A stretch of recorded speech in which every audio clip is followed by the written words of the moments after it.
And we welcome you inside of the Panther Pit, getting you set for the regular season opener. It's the Murphy Bulldogs and the Franklin Panthers doing battle on a sun-splashed afternoon here in Macon County. George Young, Byron McClure, ready to bring you tonight's season opener. Both teams come in, Byron, as everybody across western North Carolina and really the United States in high school football.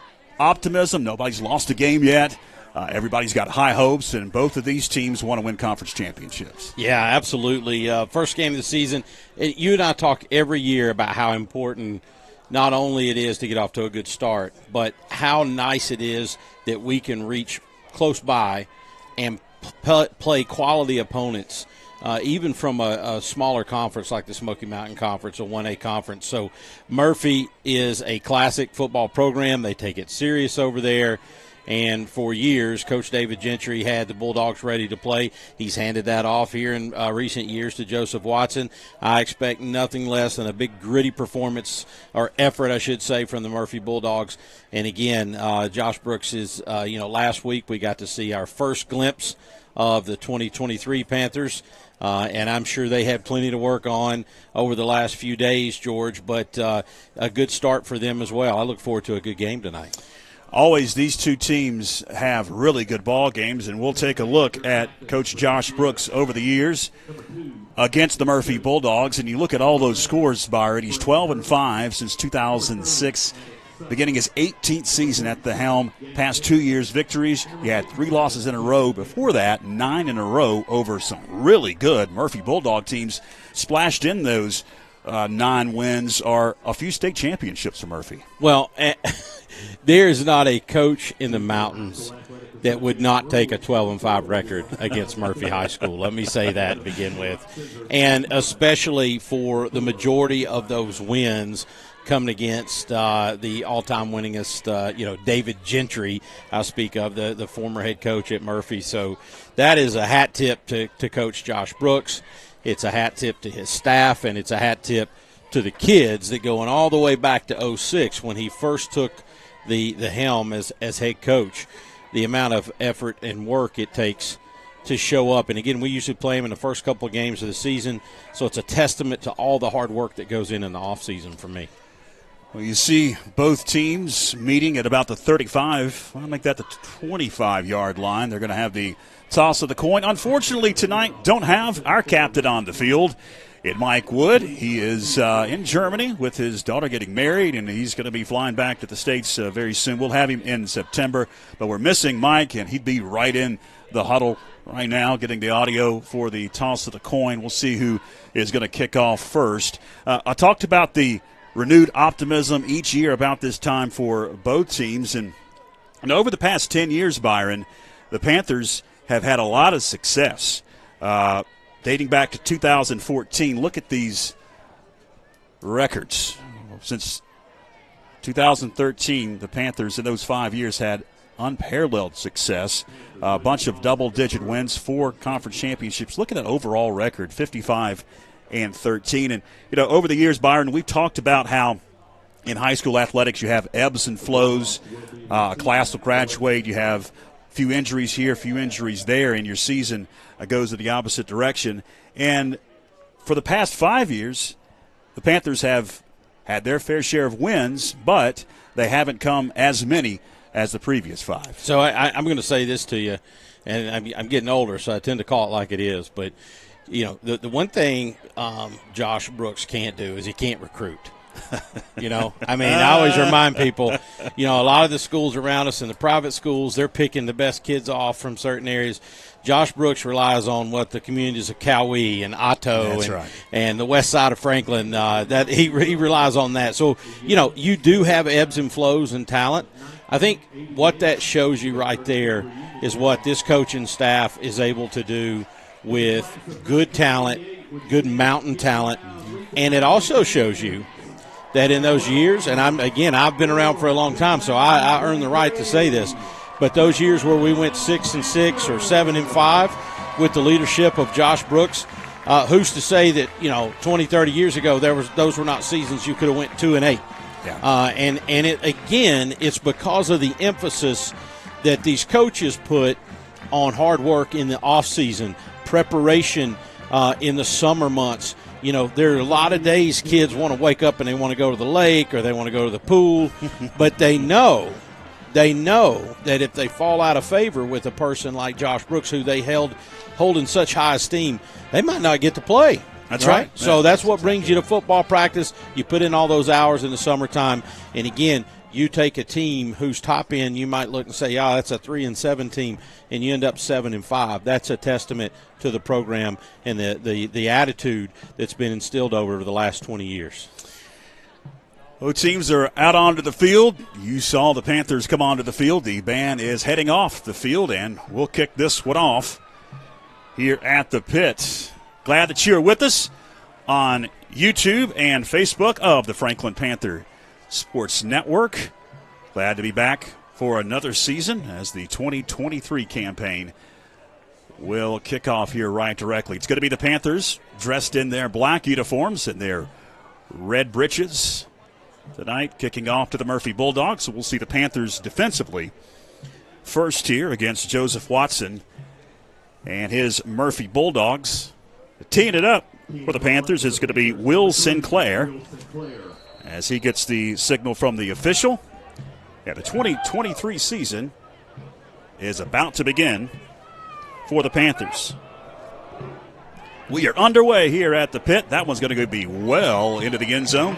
It'll be a touchback for the Panthers and a touchback for the Murphy Bulldogs. They'll start first down and 10 at their own 20-yard line. Tough time of year if you're kicking to the west end zone. Will Sinclair staring right into the sun as it starts to peek over Wallabald in the distance. See the long shadows on the field. The Bulldogs will break the huddle. Their signal caller will be Brady Grant, sophomore quarterback. They'll send 3 receivers, wide, right, and left. Hand up the middle for a couple goes Hunter Stalkup. He's a senior. We've called his name before. Stalkup able to gain about 7 yards on first down. That'll bring up a 2nd and short for the Murphy Bulldogs. Murphy, a classic wing T program. Run it a lot, but, you know, the thing about it is it takes such a disciplined effort on defense to read your key assignments here if you're a defensive player for the Panthers. And, of course, I see some different formations here as they line up. Oh, there we go. You'll see some misdirection and some formation changes right before the snap. Pass into flat, going to be caught. First down and more. He's shifty. Across the 50. Goes Stalkup. And Hunter Stalkup able to get into Panther territory to the 47. So Hunter, a senior, a returner, George, and in the 22 season averaged 170 yards a game rushing for the Bulldogs. We will be calling his name quite a bit tonight. Senior, 6 foot 180. First and 10 at the 47. Right up the middle for about 4, maybe 5. Make it about 6 yards. Goes right up the middle. Jonah Hedden, I believe. He was caught in a massive humanity. The Murphy Bulldogs are moving with their opening possession. 2nd and 3. Gain of 7 on that first down carry. As we tick under 10.5 minutes remaining first quarter. Grant hands off. Look out at the 30. Tackled at about the 19-yard line goes Trenton Russell. Vizarn able to tackle him out of bounds. Watch the double handoff right there. We'll see that quite a bit tonight. That's a Murphy thing there. They do it a lot, and luckily Braylon Vizarn saves a touchdown. A little twist on the double handoff. Usually it's right up the middle, a trap. The double handoff, but that one went and bounced it out left side. First down for the Bulldogs. Brady Grant will work in the gun this time for Coach Watson and his Bulldogs. Panthers walk up to the line of scrimmage. Hand goes Stalkup. Stalkup weaving his way inside the 10-yard line to about the 8. It's going to be close to a Bulldog first down. And I can tell you, number one issue right now I can see with Hunter Stalkup is we're going to have to tackle him. He is not going to fall down. You see there, number 75, Miguel Diaz, gets a hand on him. But, a half-hearted effort is not going to tackle this kid. Fundamental tackling is what it's going to take here for number 28. Grant takes out, hands to Stallcup, and he's going to be tracked down from behind for about a 2, maybe 3-yard gain on 1st and goal. Gabe Nickerson tracks him down from behind. Good to see Gabe out. Didn't think he would play in this one. Yeah, good chance to talk about Gabe. We were up here in the booth before the game wondering if we'd see him. He had a little bit of an ankle twinge, I think, last week, and good to see him out there. We need him. 2nd and goal from the 4-yard line. Hand to Stallcup, and he is going to be stonewalled at the line of scrimmage. So this is great. A nice pickup here. I think that is number 56. Is that Avery Carpenter? Carpenter able to get him right at the line of scrimmage and push him back. Yeah. Nobody picks him up, gets a hand on him, and gets some help, and that's exactly what we'll have to have tonight. Loss of a yard, back to the 5. It's going to be 3rd and goal as we tick under 8.5 left in the first quarter. Grant going to work out of the gun. Drops back. Being chased. And he's just going to eat it. Nice pursuit by the Panther D. Attic Sutton, Miguel Diaz, Braylon DeZarn all out there to make the tackle. As quarterback here, he's just rolling left, looking for anything to develop. And finally decides I better try to get what I can here and play it safe. Interesting, I think they had a little sophomore-junior quarterback competition. Ended up with the sophomore this year, did the Murphy Bulldogs. Well, Murphy going to attempt a field goal. 24-yarder. Snap is back. The kick is up. And the kick is no good. Wide to the right, Will Joyner is the kicker. I do believe. Didn't get a whole lot into it either, George, but most importantly, it did have enough to get across that crossbar, just wide right. Panthers dodge, I guess I should say, the scoring attack here by the Murphy Bulldogs. And did you notice as that series progressed, I think we had some adjustments taking place in the booth, George. Our defense got a whole lot better there toward the end of that series. And that's typical. I'm telling you, Murphy is a tough team with that wing T formation, keeping up with everybody. And a lot of times, too, over the years, sometimes defenders get too deep. You hear the term play flat sometimes, trying to keep your head up and see what's going on. Handoff on 1st down. It's Eli Brown. First carry for Eli. We'll call him a lot. His name. Gain of a yard. He's going to bring up 2nd down and 9. In high school ball, if you do miss the field goal, doesn't matter where it is on the field, it goes to the 20-yard line. I didn't I stopped there as I was talking so we could see that play. Now, I wanted to wait. Noticeably absent, as we missed on defense, and now on offense, we do not see number 11, Braden Hervey, a kid who was going to be a really key figure for the Panthers. Brock Bradley, even one deep, and it's going to be incomplete. He was trying to find Wyatt Cantrell, who was streaking, but that one had no chance.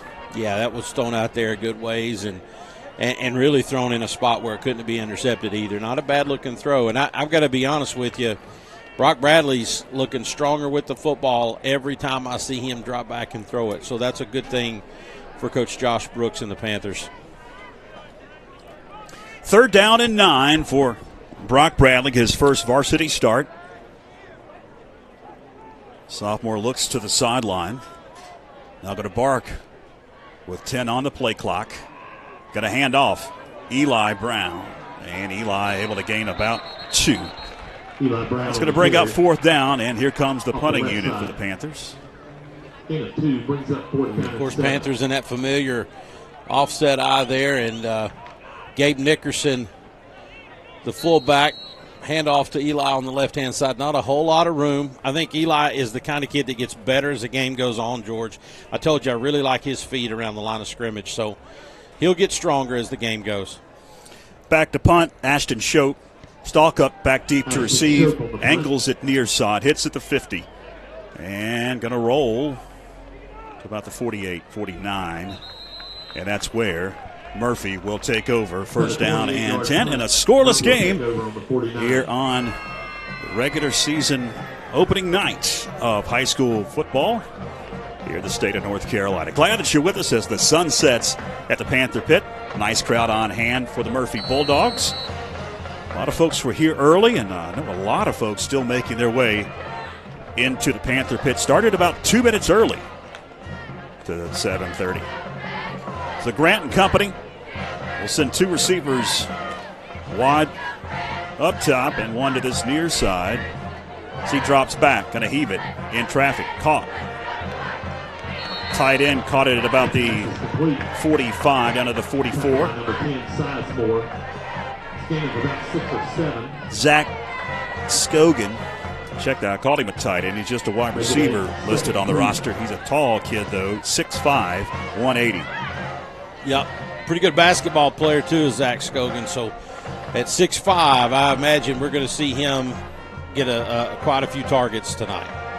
And goes near side. Cameron Clem. Look out.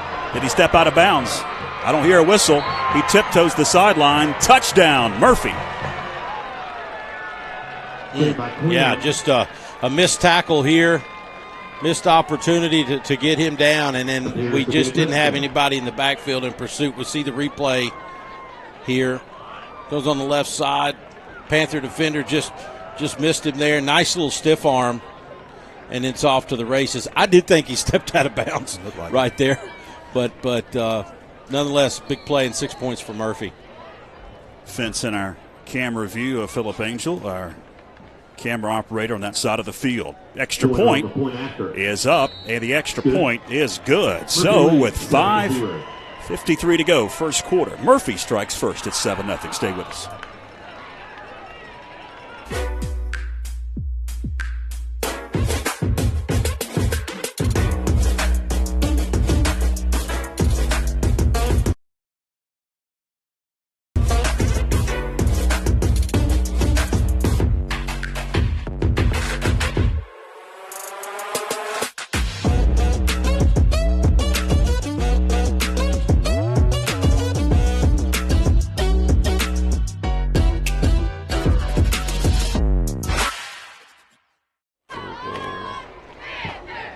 Welcome back.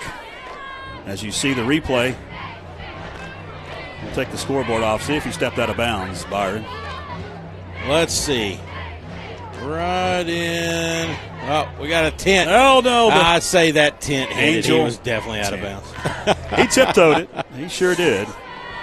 Good run, though. It Great sure run. was. And a nice stiff arm there. Just a freshman is Cameron Clem. 6 foot, though, 175. Coach Joseph Watson and the Murphy Bulldogs. They will kick it off, will the Bulldogs? To the Panthers is putting his foot into it, Will Joyner. Got to be a short kick. Cantrell with it, weaving in traffic. 35, 37-yard line. Wyatt Cantrell, shifty, and he's got some speed. And he can get behind some of those big trees and hide behind some of his blockers, and he was able to do that. Panthers have decent field position, starting at their own 37. Yeah, nothing spectacular, but a decent return. Gives us some room to breathe. Puts us out here on the 37. Brock Bradley settles under center. The split backfield. Got a hand up the middle. Is that Nickerson? That's Nickerson. Nickerson used to carry the football when he was younger, but takes it out to the 40. Yeah, takes a shot there. A little slow to get up. Gabe Nickerson, listed on the roster as a defensive tackle. He's getting some carries. You mentioned the fact that Hervey, not at least at this point, going to be playing in the ball game. He got a lot of totes last Friday against Andrews and then got injured, a bruise, and he is not coming to the ball game just yet. 2nd and 7. Shove goes in motion. Hand to Eli Brown. Eli Brown loses a couple. Yeah, not a whole lot there for Eli. He meets a couple in the hole. Of course, he's a little frustrated. A couple of guys up front. Panther offensive line looked good last week. Maverick Walter with the snap, but somebody there on the left side slanting down into the gap, firing into the gap, and just blew that whole play up. 3rd down and 8. We'll mark it at the 37, make that the 39 of the Panthers, as Brock Bradley settles in the gun. He's going to drop back. Scans. Now going to take off. He's just going to have to eat it. Loses a couple, fourth down. Credit that Murphy secondary able to cover the wide receivers that were streaking down the field. He really had nowhere to go, Byron. No, had nowhere to go. Didn't have a throw down field. And I'm going to tell you something. Nobody likes to have to punt. Nobody likes fourth down. But I'm going to be honest with you. I like the fact that he was smart enough to eat that and, live to play another day there. Last week, it was a scrimmage, so it was the Wild Wild West. He threw a couple that got picked off. Don't want to do that in week one. They count. Choke. Nice punt. Stalkup. McCamp under it. At the 27, Stalkup. Look out. Got speed. Stalkup cuts it back. Flag down. And he is going to end up at the 50-yard line. Another flag comes in. Will be the same infraction. We'll check the marker here. In the area of holding there on the return. Blocking the back or something. We'll see if we see it here on the replay. Yeah, probably going to get number 3 right there on blocking number 22. There's a block in the back against that is Reed Raby trying to make the play, drawing the block in the back. That'll be a spot foul. It's going to pin Murphy deep now. They were up to about midfield. Mark it inside the 30. It should be about the 20-yard line. Glad that you're with us on YouTube Live and Facebook Live of the Franklin Panther Sports Network. I'm George Young alongside Byron McClure. Mike Wood not with us tonight, roaming the sidelines. He is out of the country, and he'll be back with us in a month. That's the next broadcast here on the Franklin Panther Sports Network of Panther football. Only 4 home games this year. September 15th, the next one we'll have for you. Flat pass completes.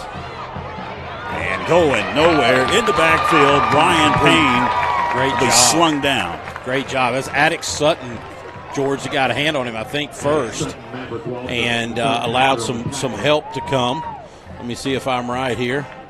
Yeah, Attic gets him by the jersey. He hangs on holding tight. on, absolutely, and waits for some, as you say, red britches to come help. No gain, 2nd and 10 for the Bulldogs. Grant shotgun this time. Panthers shifting defensively. From the Murphy 30-yard line, Grant got a handoff. It's Stalkup. He is hit, pushed back. After maybe 2 yards, a host of Panthers. Carpenter in there for sure. And it's going to bring up 3rd and long for the Bulldogs. Talon Smith also in on the tackle here. Just a handoff to the left side. Looks like Avery Carpenter, the first guy to get in there. And I do see number 11, Braden Hervey, snuck in on that play. He is back on the field playing defense. Outstanding. 3rd and 7. Grant awaits the snap. Whistles before the snap, and it looks like a procedure, or is it a offsides?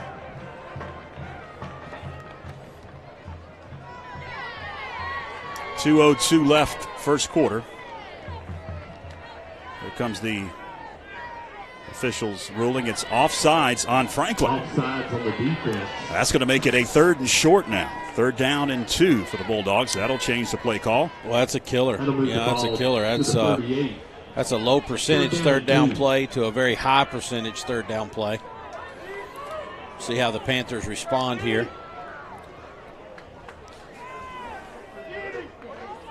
Brady Grant takes out. Hands. 1st down and more at Stalkup to the 50-yard line.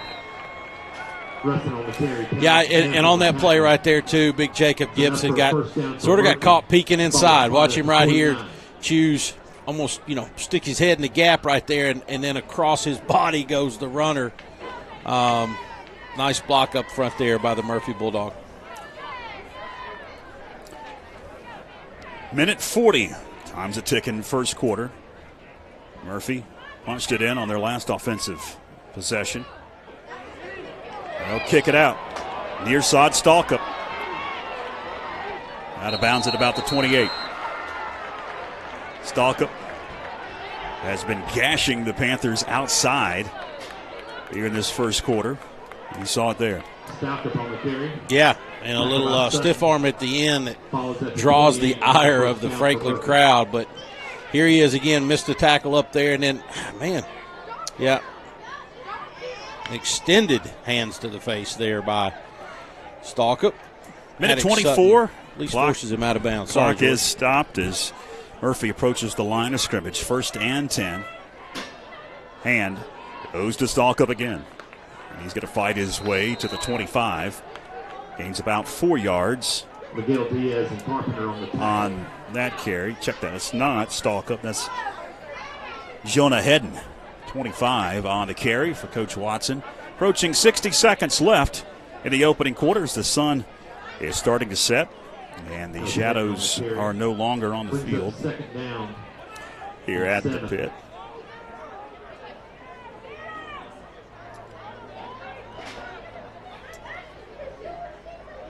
Grant drops, being chased, heaves, caught, Stalkup, hurdles a guy, should be a flag, that's illegal, there comes the flag, and he's down to the 3-yard line. You can't hurdle a guy in high school ball.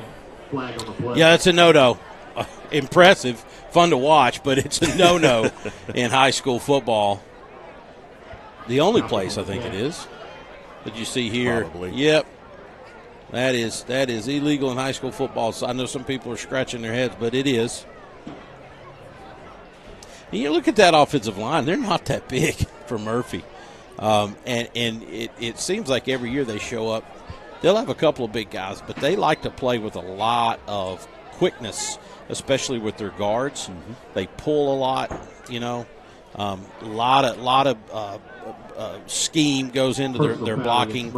And these kids are usually quick-footed and smaller, and it looks like the same recipe right there for Murphy.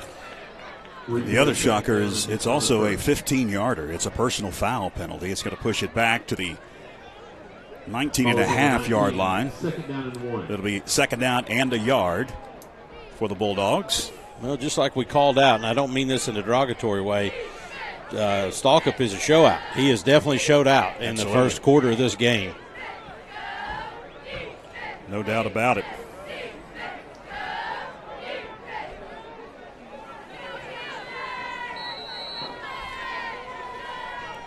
Clock starts to tick as he was tackled inbounds. Down to 30 seconds left on that first quarter clock. 2nd and a yard for Grant and company.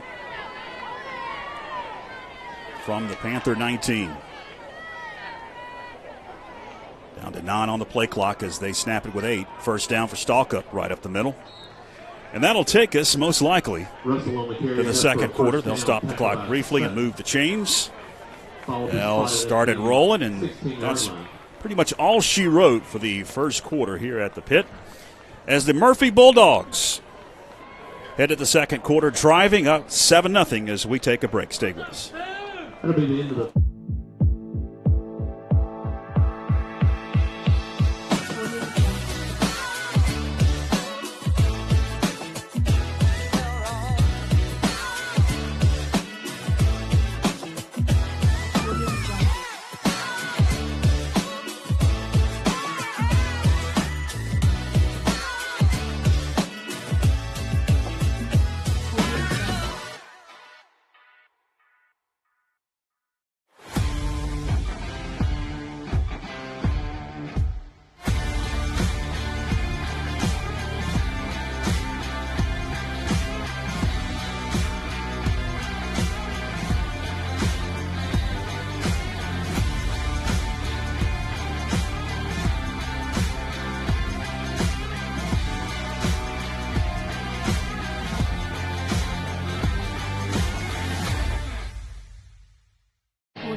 Welcome back. First down for the Murphy Bulldogs. Hand goes far side. Shifty. Out of bounds at about the 3-yard line. Goes Trenton Russell. And it's going to be first and goal for the Murphy Bulldogs. A trend early on. And, again, I was talking to somebody about this game earlier today. And you can take some things out of this ball game in some years. Sometimes you can't. But early on, the Panthers defensively aren't tackling very well. We saw it again. Yeah, no, and again, I'd say it takes a minute to get used to all the trickery and real game-time speed that Murphy puts on you. But when you get there, you got to tackle. Stalkup to the goal line. Did he make it? Yes, he did. Touchdown, Murphy. Russell on the carry for a Murphy touchdown. And right now, they're getting a surge up front and giving – it's not just Stalkup. There's a couple other kids that are running with a full head of speed. You see right here, nice little kick-out block by this tackle that neutralizes the Panther defender and just an easy entry there into the end zone. Joyner with the extra point. And it's blocked. Sutton comes in and blocks it. And as we head to break, you see Sutton. Nice job, Addix. And you know what? Addix didn't do that because he's just got some kind of crazy speed. He's such a smart kid, smart player. I'd love to see this team rally around a play like that. Special teams plays can really switch momentum, switch Uncle Mo in a game. But, right now, 13-0, Panthers have got to find a way to keep the football. That's the toughest thing. I mean, we talk about, a little bit of a, defensively, hey, we're not tackling, we're not doing this. Well, defense has been on the field primarily the whole game so far.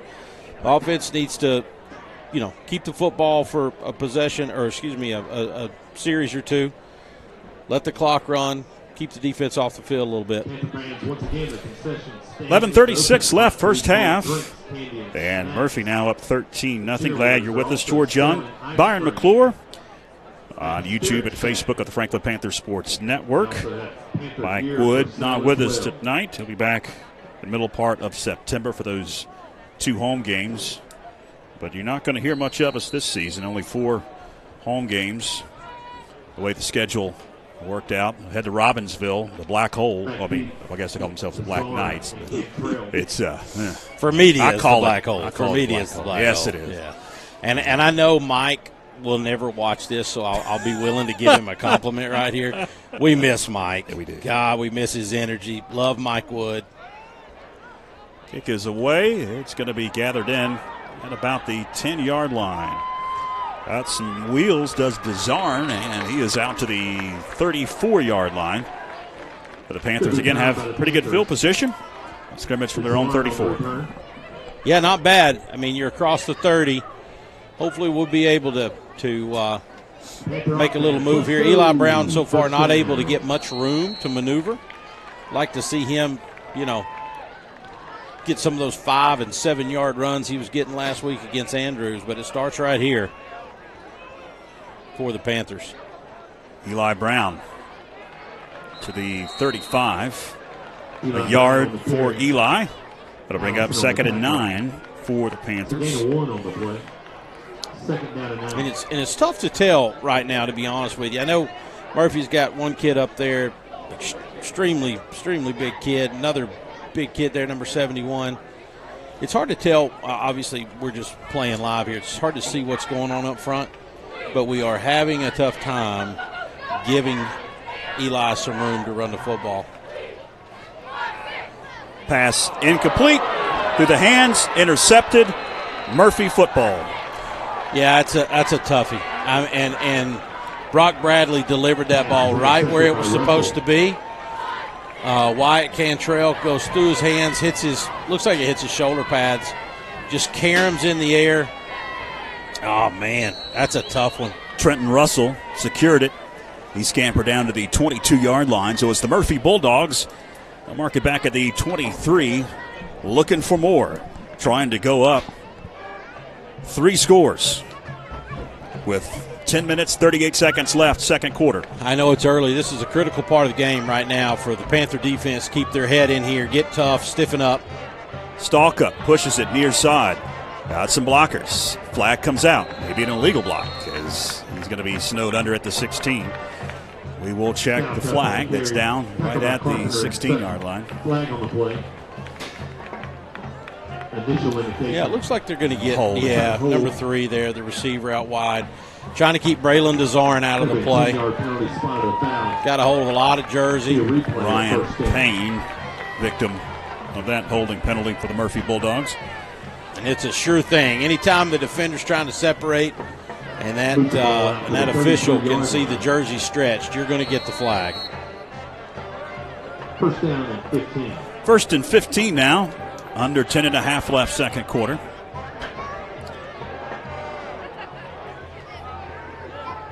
Grant grabs that shotgun snap, hands to Stalkup left side. Stalkup will take about 3 Panther defenders for a cab ride down to about the 24-yard line, maybe the 23. Bring up second and 10. Yeah, George, I watched that play develop, and I thought Stalkup was going to go on outside because it looked like he had plenty of room, but he cuts back against the grain. Attic Sutton with a great job staying in the play. Great pursuit angle, comes from the other side and makes the tackle. Attic Sutton has made some really good plays so far tonight. I'd like to call him out. He's been on quite a few. Quarterback keep. And no gain on second down for Grant. Well, third and long coming up for the Murphy Bulldogs, something that we have not seen much of so far in this game. No, not much. Again, Attic Sutton in another play. Number 30, helping string that one out. Gabe Nickerson in there with him. And we put ourselves here in a position to maybe force a field goal or make them make a big fourth down decision. But again, Attic Sutton, great play on defense. Murphy breaks the huddle with 13 on the play clock. Under 10 on the play clock. I'll snap it with 4. Grant drops, heaves, wide open receiver. Caught.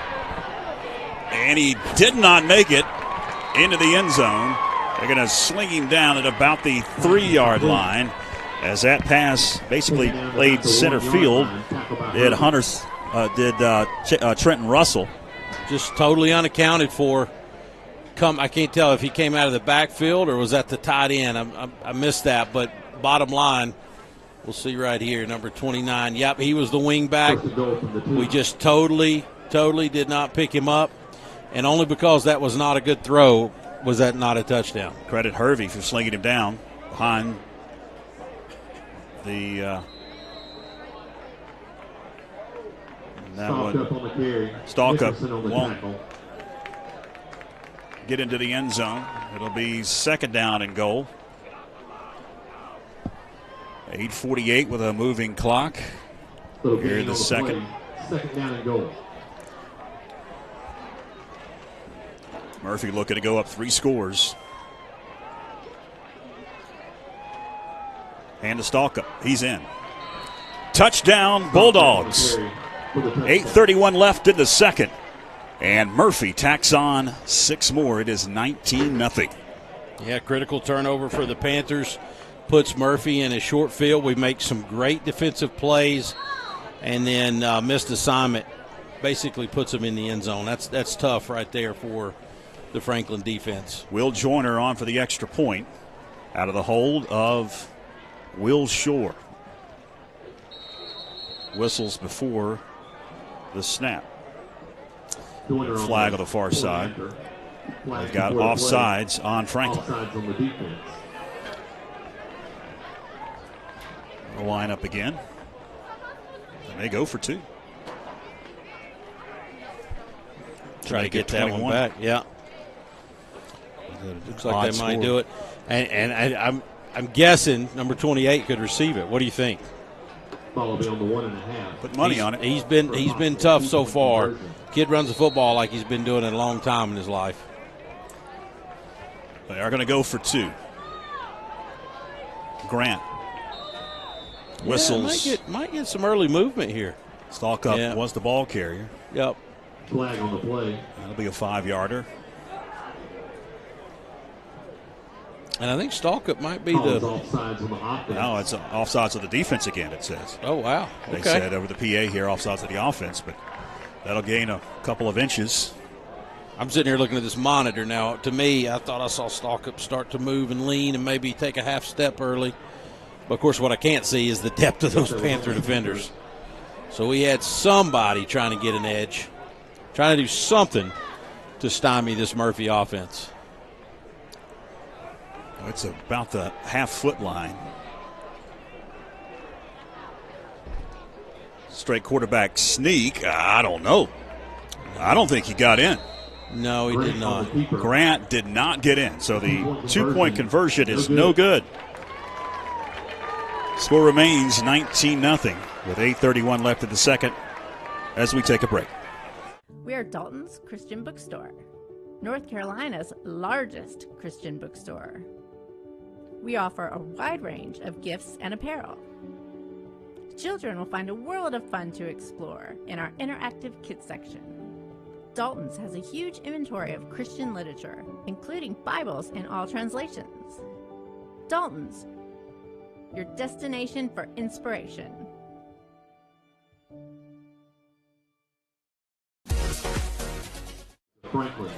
Welcome back, fans. 8:31 left in the second. 19-0 Bulldogs.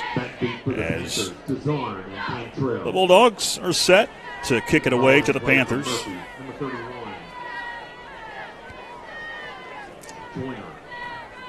Joyner puts his foot into it. Eli Brown secures it inside the 20. Brown weaving his way to the 30-yard line. But again, the Panthers have decent field position. It really hasn't mattered here in this first half. One thing that I know that Coach Josh Brooks would really like is a sustained drive, something to get some confidence offensively heading into the locker room. Yeah, and again, that last possession, man, that's tough. You throw those little quick outs like that for a reason because they're safe, right? And then your quarterback, he's a sophomore, puts it right where it's supposed to be and ends up getting intercepted. So that's unfortunate. Brock Bradley, shotgun, hands to Brown. And Eli Brown stumbles forward to the 32-yard line. Gains about 3, going to bring up 2nd and 7. Queen on the tackle. Yeah, just not a whole lot happening up front. Not a ton of room. Eli Brown, and I talked last week, Eli's small and shifty. So that's an advantage for him over someone like Braden Hervey, who's more of a, wind up and go kind of runner, a pounder. 2nd and 7. Bradley fires, complete at Sadek Sutton. First down to about the 48. I love in high school football. We're close. We've got coaches all the way down the other end of the press box, but you could hear the Murphy coaching staff start yelling, boot, boot, boot. They knew what was coming. They watched a lot of film. So nice little rollout here by Brock Bradley and hits Sutton. Attic Sutton having a great night so far. He's responsible for about 80% of the highlights for the Panthers. First down. Bradley hands. It's Hervey. Braden Hervey with the carry. His first tote so far in the ball game. Gains about 2 yards to the 50. That'll bring up 2nd and 8. And, this might sound elementary. I'll just tell you, the difference when you're sitting here watching, even as if you're a novice.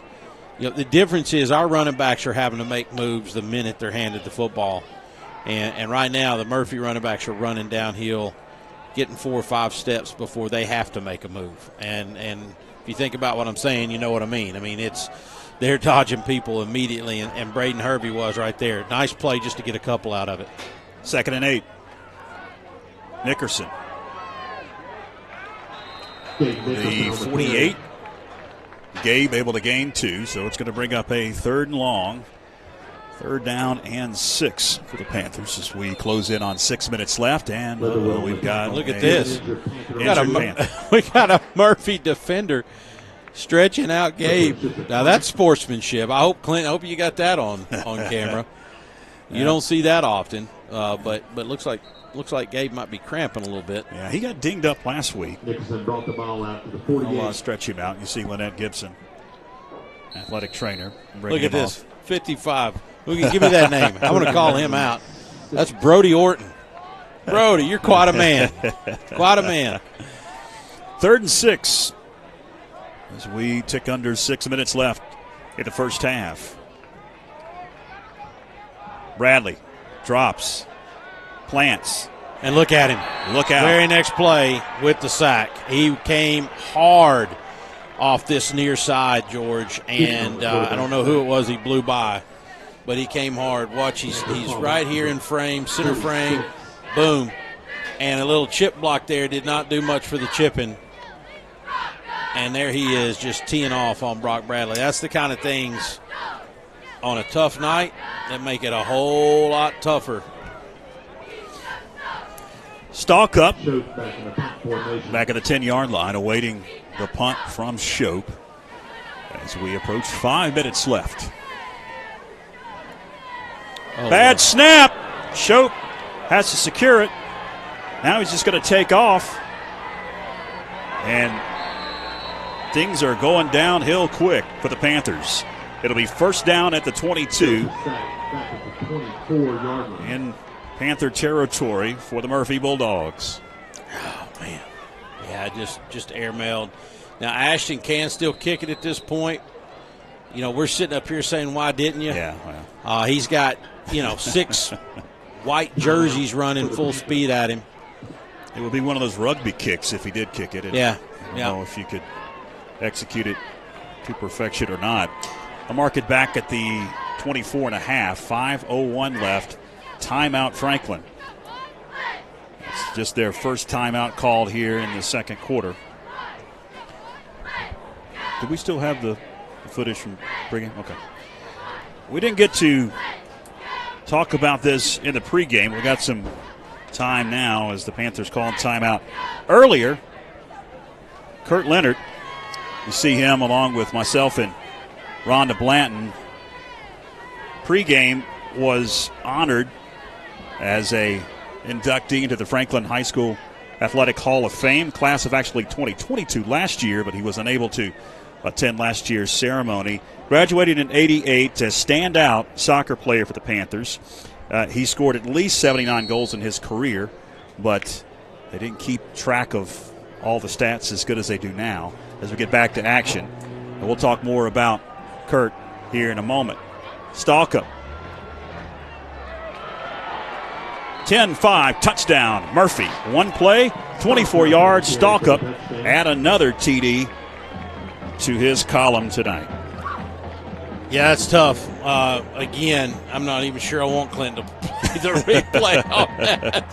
But here he comes across. Again, look where he's got to run. And just, not putting ourselves in a good position to make a tackle either there in the secondary. So extra point going to be attempted. Joyner on the point after. Mike Joyner once again. It is up, and it is good. After is good. So, 4:57 left in the second. It is 26-0 Franklin as we head to break. Join Backlot Cinema and the Blue Ridge Bartram Trail Conservancy for Walking with Bartram, a section hike of the Bartram Trail through Georgia and North Carolina.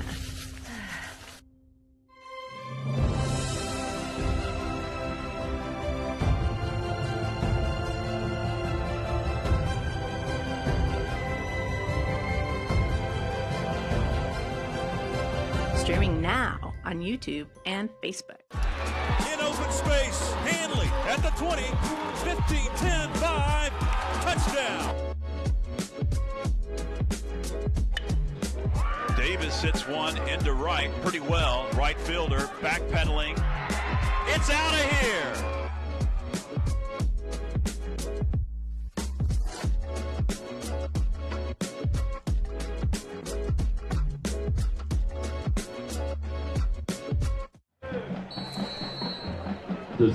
After the muff punt, Murphy strikes 24 yards to make it 26-0 with 4:57 left in the second quarter.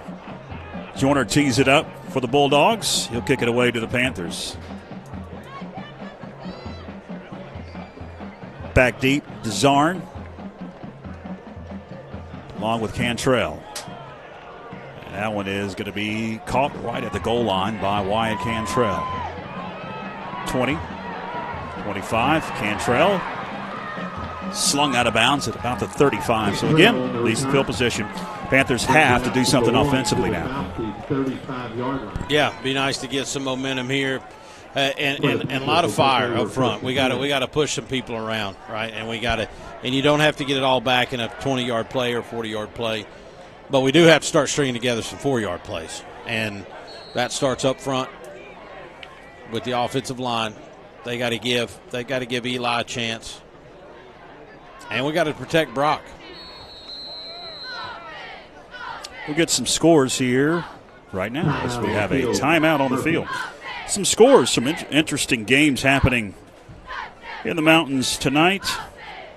We'll start in Canton, where Pisgah played at Memorial Stadium for the first time in 2 years. The governor was there, flipping the coin, Roy Cooper, and they are up 9-0 over the Brevard Blue Devils.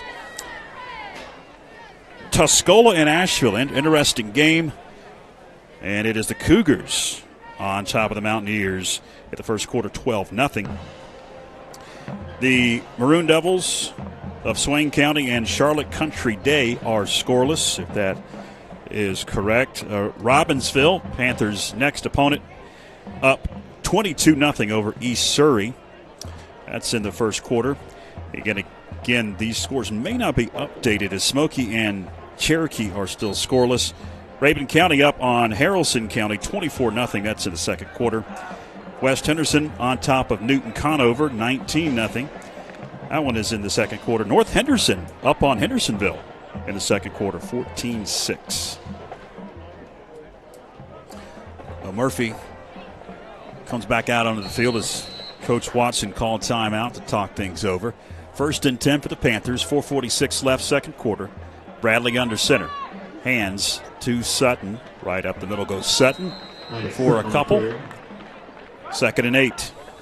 You know, George, going back, it was good to see the Panther community take the time there to honor Kurt Leonard. I'm glad he was able to make it in this class of 88 reunion year they're having down here, having a good time. Kurt was an athlete, and most of the people watching right now that have been around Panther sports can remember. He is literally, even when I got into school, his name was uttered. Just fast, gritty, so athletic. Brown on the carry to the 42. Went on to play professionally. Went on to play at College of Charleston, Clemson. Yep. Yeah, I mean, just a tremendous athlete. I hope he watches this, because I got to say, if he has any faults, there's 2 that come to mind. Every once in a while he gets real upset and jealous, and he lashes out about the Carolina Tar Heels, which I know is just secretly it's a jealousy thing. And the other thing is he outwardly professes love for the Dallas Cowboys, which ultimately puts you in a bad light, in my opinion. And I do hope he hears this. Nickerson right up the middle, close to the first down. I think he's a yard shy, so it's going to bring up 4th down. And at this point, you're going to keep the offense out if you're Coach Josh Brooks. 3:14 left in the second. You've got to get a first down, keep this drive going, and try to punch something in before the halftime locker room break. Bradley up the middle, and it's just going to depend on the spot. From this near side, it looks like it will be. Yes, it'll be a first down. That's a gut check there. Brock doesn't want to get off the field, and luckily his offensive lineman felt the same way. And then, you get a little bit of surge out of the backfield there from Gabe Nickerson. It's enough to push you across. Move the chains, 2:47 left. Braden Hervey. Hervey to the 50. Gains about 4. That'll bring up 2nd and 6. 2.5 left, second quarter. Hats off to Braden Hervey. I know it's not easy, and you can see him in the backfield sort of bent over trying to collect himself. Grimacing, those bruises stay with you. He's got a wrap on that knee. I think it was a bone bruise in that knee. 2nd and 5, gain of 5 for Hervey. We're down to 2 minutes and 9 seconds left. Bootleg. Bradley rolls, going to heave, has a receiver, incomplete. It was Cantrell he was trying to hit. It's going to bring up 3rd and 5 now. Just a little tall for Wyatt was the throw from Brock Bradley, but to be honest with you, probably put in about the only place it could be. Yeah. He had defenders in front and behind. So it's at best a 50-50 play there for Wyatt Cantrell. Minute 57 left, 3rd and 5 at the 50-yard line. On another boot, Bradley going to throw it back across his body. And right there, you can. I'm just say this. That's where you can tell that Braden is not 100%. He got slowed up by that defender and was not able to get that burst of speed getting by him. And Brock again throws that ball in a good spot. And he was under pressure too. Yeah, I didn't realize he was under that much pressure to that replay. It's going to be another punt for the Panthers with a minute 49 left. Choke back deep, punts it away. And it's Stalkup back at his 10-yard line, awaiting the Choke punt. Punt by Choke. Angles at far side, hits at the 25, and it's going to roll dead at about the 24. So Murphy takes over with a minute 37 left, up 26-0. I'm sure that Coach Watson will keep that foot on the gas. And George, we usually do a better job of tracking this, but if you're tuning in just now and you're wondering what's happening, I will tell you, Franklin Panthers, I believe 1 first down. Is that right, or do we have 2? Two first downs in the first half. Just unable to move the football, and of course defensively, we've not been able to stop the run either. Compounded by an interception and a muff punt. Yeah, giving Murphy great field position inside the 30-yard line both times. Yeah. Short field when you do that. Very it's short. A recipe for disaster. 2nd and 2, gain of 8. Approaching a minute 15 left in the second. Grant shotgun. Grabs that snap. Heaves it. Caught, far side. Is that Stalkup again coming out of the backfield? Yes, it is.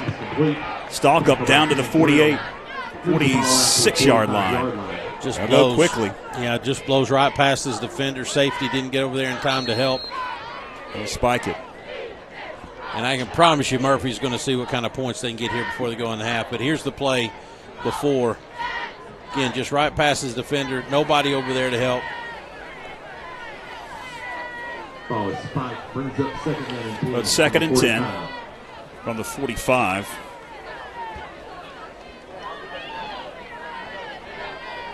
Grant drops, now being flushed.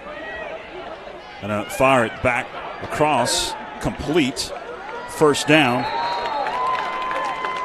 Push back there was Braden Killian. Sutton pushed him back. They'll move the chains and stop the clock. Now it starts to roll. They'll spike it again. Now, before the snap, though, I don't think they were set. As a flag flies, was there a timeout? For the Panthers. Okay, timeout for the Panthers. So Coach Josh Brooks wants to talk things over. Take a quick second here and see if we can. I do want to mention this. Somebody just told me, I noticed on my way in, looks like we got a fresh coat of paint up here in the press box in some various areas, and Mr. Tom Pantaleo is to thank for that. Everybody knows Tom from all the great pictures he takes kids that have been come and gone here at Franklin High School, but evidently he's pretty good with the paintbrush too. Looks good up here. A little hot. Need shut a couple windows. And we've got 2 air conditioners on each side of the press box, but the folks that run the clock and PA over here decide when they get here they're going to take all the windows out and let all the hot air in. And it kind of defeats the purpose of the air conditioning. And you and I are just putting off a lot of hot air. Well, and that compounds the issue. Yes. In our booth, we're just sweating because of all the hot air we're producing over here, and Mike's not here. Yeah, this is the time of year Mike sort of taunts us because he's out there enjoying all the breeze and everything. Of course, now when it gets colder, Yeah, we're lucky. We're going to reset the clock here down to 47 now. I think we're ready. 1st and 10 for the Murphy Bulldogs as Grant grabs that shotgun snap. Fires, in stride, caught, stalk up, going to walk into the end zone, untouched. Touchdown, Murphy. Complete for a touchdown. Yeah, and we didn't have a chance. The defender over there never saw it. Wow. Never saw it. Trying to turn around, trying to find the play. Yeah. Tough. 32-0 with 40.7 seconds left. And they're going to attempt the 2-point conversion. Murphy with the And get it. conversion. Good. Murphy with a 2-point conversion to make it 34-0. And we still have 40 seconds in the first half. Coming up at the half, we will carry the halftime festivities of the Panther marching band under now the direction of Daniel Ball as Buddy Huckabee moved to Charleston.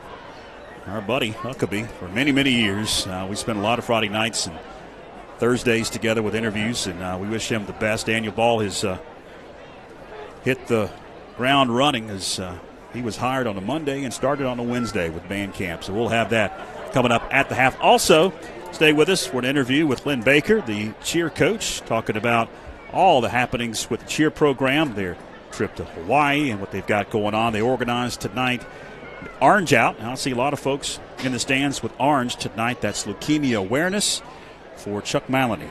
And they have coordinated that. You may see the cheerleaders in some of our shots with orange hair bows.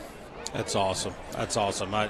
I consider Chuck to be a personal friend. Chuck was a mentor to me as my kids were young, and I got into Little League and becoming president of the basketball league. Chuck and Luke Bateman both were a big part of me figuring out what was going on.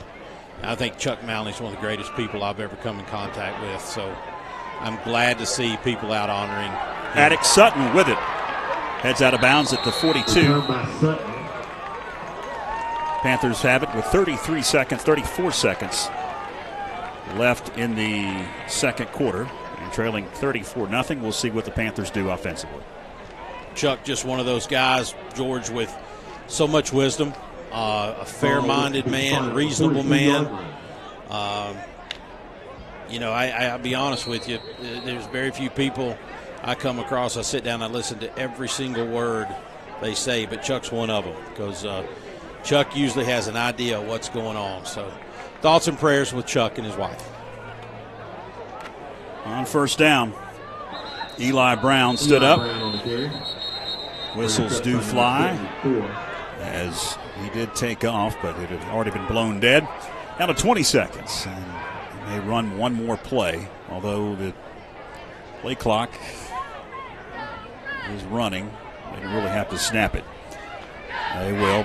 Bradley heaves as a receiver. It's caught out of bounds at about the 48 into Murphy Bulldog territory. Wyatt Cantrell able to secure it. 2.5 seconds left.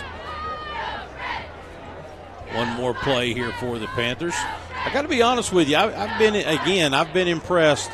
I've mentioned Attic Sutton tonight. Brock Bradley has played pretty well, George. And what I mean by that is his throws have been pretty much on target. He shows up right now with an interception. It really wasn't his fault. And I was impressed, too, that he tucked that one earlier instead of trying to force a throw that could have been an immediate turnover.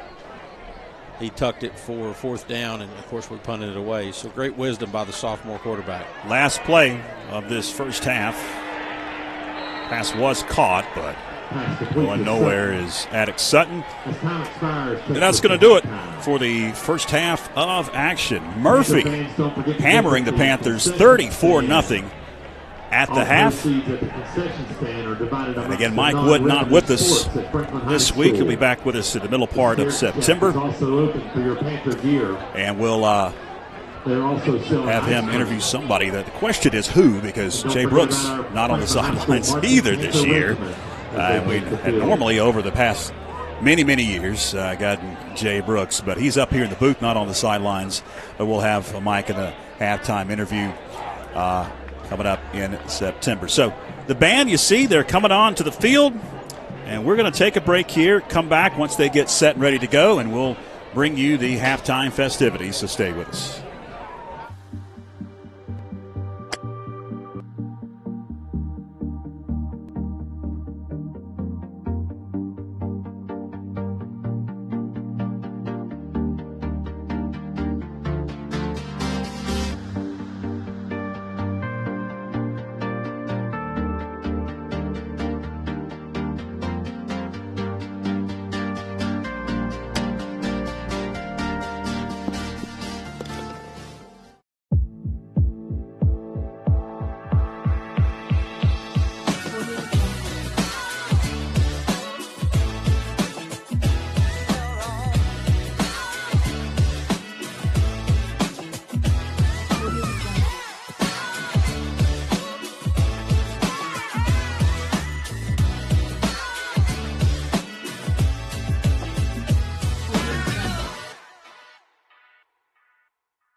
Dalton's Christian Bookstore, North Carolina's largest Christian bookstore.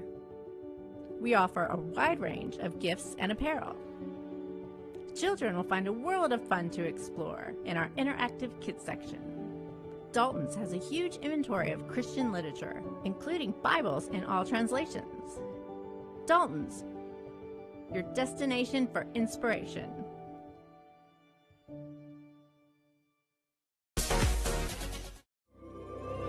Join Backlot Cinema and the Blue Ridge Bartram Trail Conservancy for Walking with Bartram, a section hike of the Bartram Trail through Georgia and North Carolina.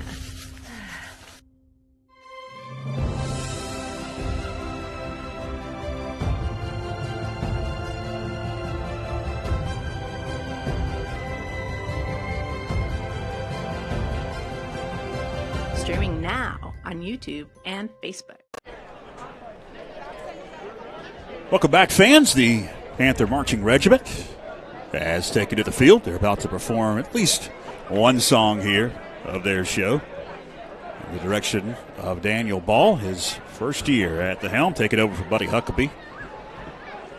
I believe Buddy Huckabee was the band director for 2023.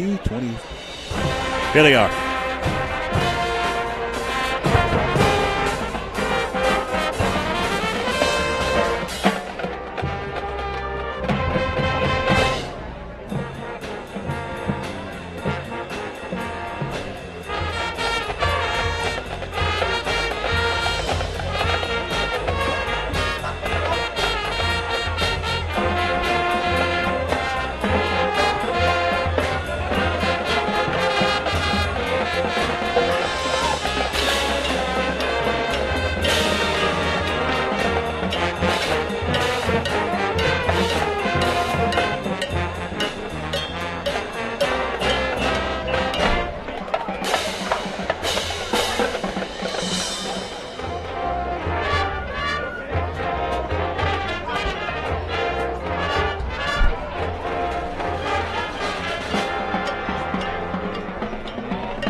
As usual, in the preseason preseason before the competition season gets underway for the marching bands, you get a couple of songs of their show, and that's what we saw tonight. Stay with us, fans. Coming up, I had a chance earlier this week to chat with Lynn Baker at our network studios about the cheer program here at Franklin High School. Stay with us.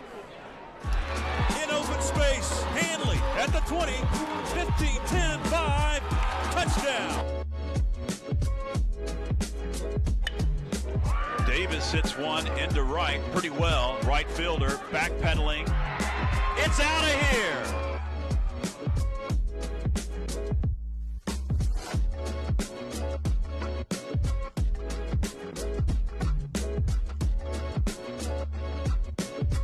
Welcome back, fans, here at the half. George Young now joined by Lynn Baker. She's the cheer coach here at Franklin High School, and you guys have been busy over the summer. Let's take everybody back to June of this past summer. You guys went to Hawaii. Tell us about that. So we had 3 athletes who were invited, selected and invited to the Cheer Hawaii USA College Prep Cheerleading Camp held in Hawaii on the University of Hawaii's campus.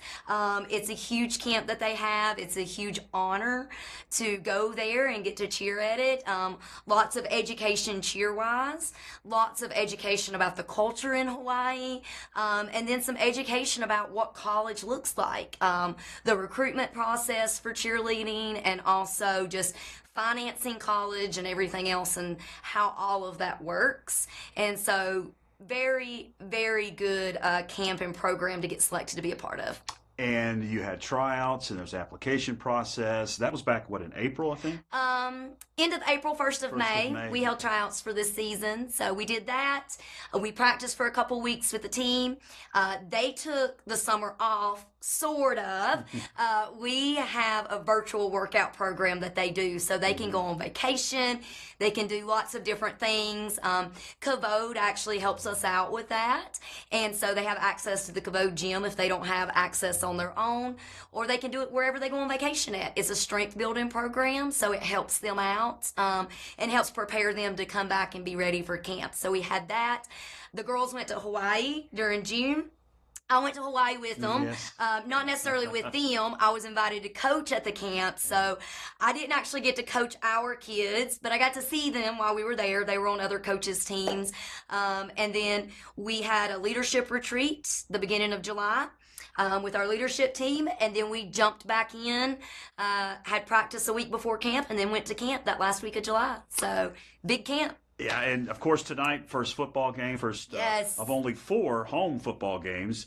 And you guys, you may have heard, a lot of folks are wearing orange tonight. Yes. Tell us about that. You guys spearheaded that. Yeah, so every year at camp, we take one of our days, and for our camp wear, we do homemade tanks. We decorate the fronts with their names. They draw names, and it's sort of a surprise. They surprise each other with who they got and how they decorated it with their names. And on the back of those tanks, we always pick a cause, whether that's breast cancer. One year we did EMS and EMTs. Coming out of COVID, we did... we honored medical personnel. So a lot of different things we've done. Last year, we honored Maggie Corbin. She was an alumni of our program who was battling a cancer diagnosis, which she is in remission of, full force. This year, the ladies chose Chuck Maloney. He was diagnosed in late 2021, right before Christmas, with leukemia. Very unexpected. Went through a lot of treatments. Actually had surgery on his lungs and on his brain to remove some cells. Got his bone marrow transplant through BeTheMatch.com, which he is very adamant about people knowing about that. And then he's been spending the last 200 or so days in remission.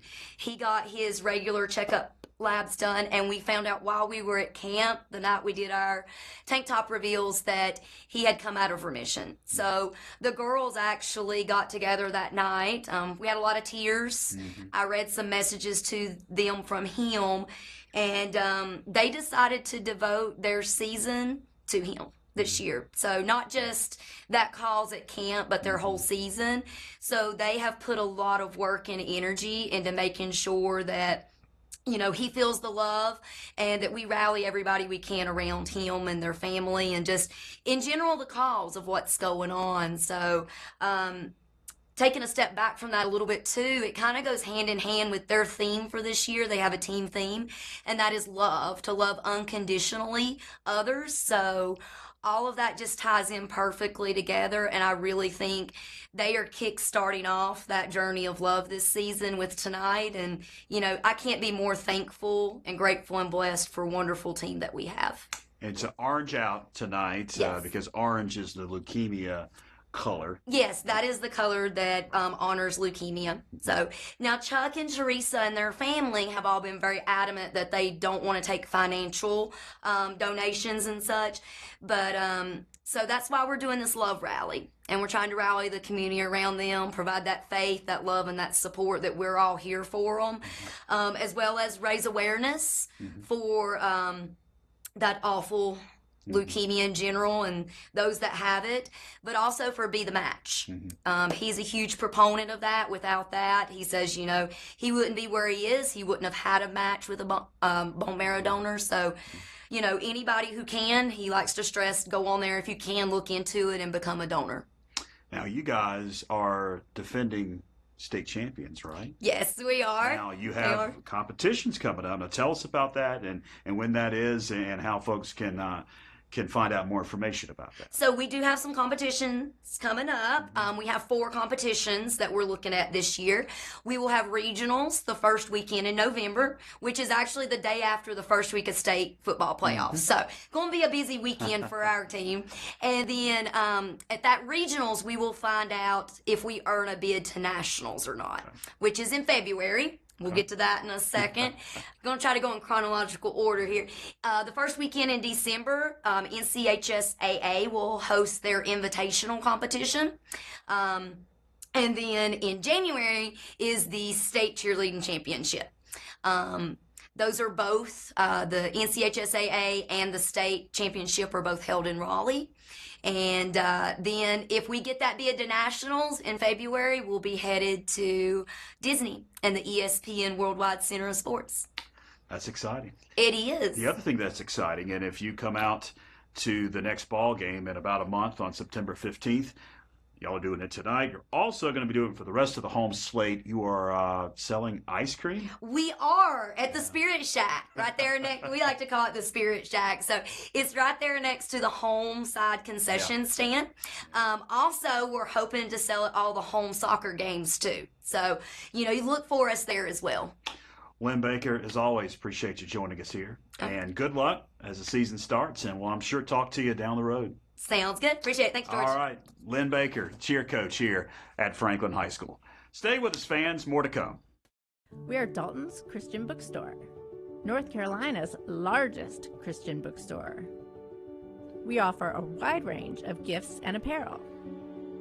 Children will find a world of fun to explore in our interactive kids section. Dalton's has a huge inventory of Christian literature, including Bibles in all translations. Dalton's, your destination for inspiration.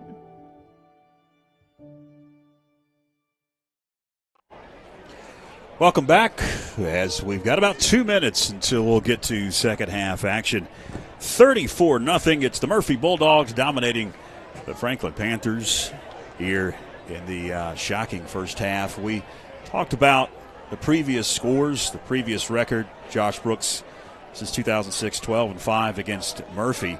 And if you look at the scores from some of those games, even in years where Franklin wasn't that good, like 2019 when they went 1-10, 15-7 was the final on that one. A lot of games very close, a lot of high-scoring games.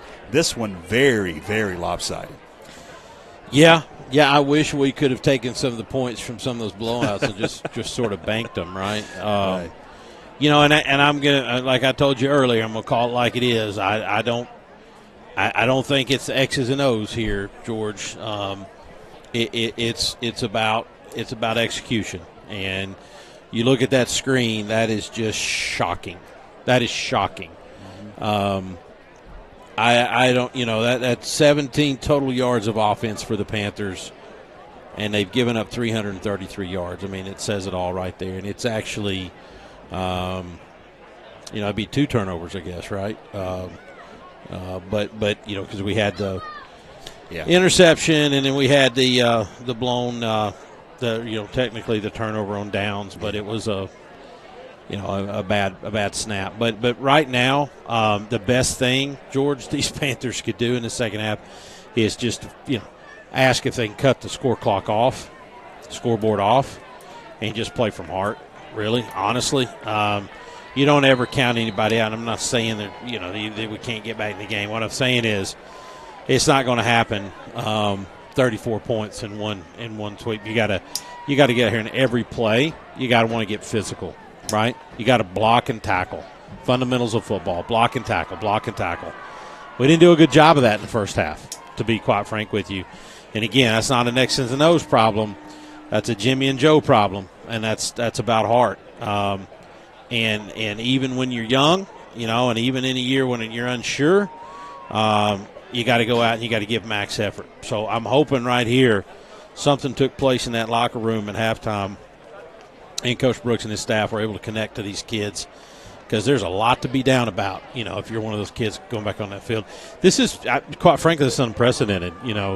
I don't remember many, if any, games us coming back out here at 34-0. Do you? This is, I have to go back and look. It's very rare. I don't want to kick the horse while it's already down and moaning, but it is what it is. Again, we're just calling it like it is. So hopefully right here, and this is our chance, because we're going to get this second half kickoff, but there's got to be a pep in the step for these young Panthers, and they got to want it. And it's one play at a time, max effort, every man on the field. And Coach Joseph Watson's got to be smiling ear to ear about his team's performance in that first half. They had a lot of question marks coming into the Murphy Bulldogs, and up 34-0 over a 3A school, and you're a 1A school. You have got to be very happy. Panthers will take it from the goal line. Braylon DeZarn going to push it far side. DeZarn up to about the 28 as a flag comes in, and that most likely will indicate a block in the back. It's over there in the spot. That's number 10, Sizemore, putting the block on for Braylon DeZarn. Haven't seen any indication yet. Did see the white hat point toward the Franklin side. Yep. And that will be an infraction against the Panthers. That'll back them up.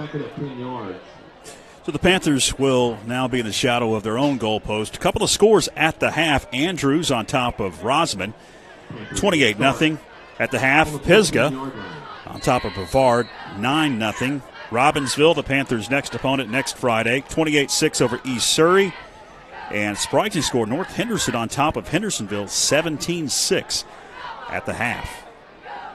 First play, a scrum to the 18-yard line. That's Braden Hervey, host of Murphy Bulldogs, hit on the tackle. After all that, a gain of about 5 for Hervey. Nice run there for Braden Hervey. And again, hats off to him. He's not at full speed. I know Gabe Nickerson's not at full speed, and their team needs him. So they're out there grinding it out. A couple of the scores before this second down and 6. Asheville on top of Tuscola, 12-7. That one's at the half. Hand goes to Hervey. And Hervey not going to get a yard. It was a deep handoff as he got a running head start, but could not break through that initial mesh at the line of scrimmage. Third down and 5. Yeah, deep handoff is right. And it took him a second to get to the line of scrimmage. Sort of slowed up, surveyed the scene. And to be quite frank with you, the holes have become few and far between, and if they do come, they close quickly. And that one closed real quickly on Braden Hervey. So, you got to put a foot in the ground and get upfield quick. And again, I know it's tough playing through an injury, but that's paramount tonight because, like I said, we've not had a whole lot of daylight to run in. Third down, Shope in motion, bootleg for Bradley, going deep. Intercepted. 10-5. touchdown, pick 6 for Trenton Russell. Interception return for the touchdown. And it's 40-0. Just a short throw there, George. One that Brock would like to have back. Unfortunately, we have a Panther down. That's Nickerson. But you see here, just and never really. Oh man, that's a low percentage throw. One that I'm sure Josh will talk to him about, but didn't come out of his hand cleanly. Just sort of a duck and just fell right there short. Murphy defender right in the spot to run it in. We've got a Murphy Bulldog and a Panther down. And they're the two biggest guys for both teams. Is Murphy. Ricky Queen going to be helped off, a defensive lineman for Coach Watson. And Nickerson now going to be helped up and helped off the field. So after the pick 6, Murphy will attempt an extra point. We'll see if they go for 2 or elect for the extra point. If they do go for 2 and make it, the score will be 42-0, and there will be a running clock.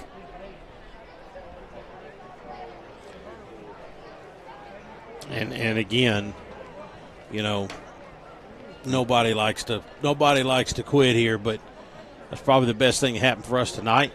This one is sailing away on us quick. Need to keep people healthy, but still have some time to play and try to get some things figured out.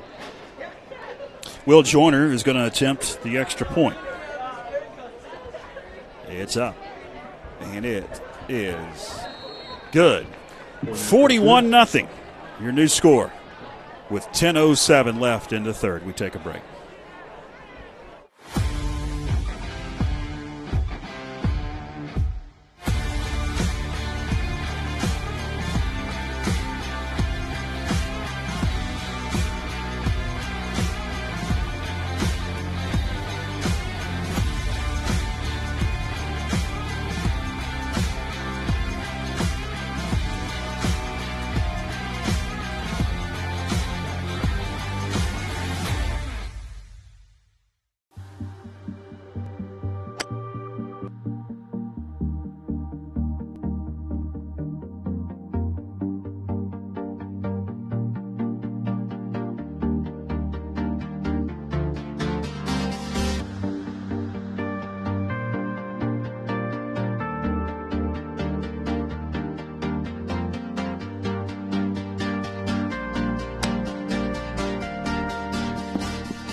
Welcome back.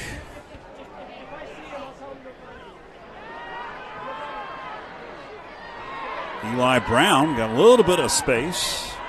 36, maybe the 37-yard line. Flag on the field. Flag comes out. We'll check the marker. In a not-so-good spot for us. I think that'll be another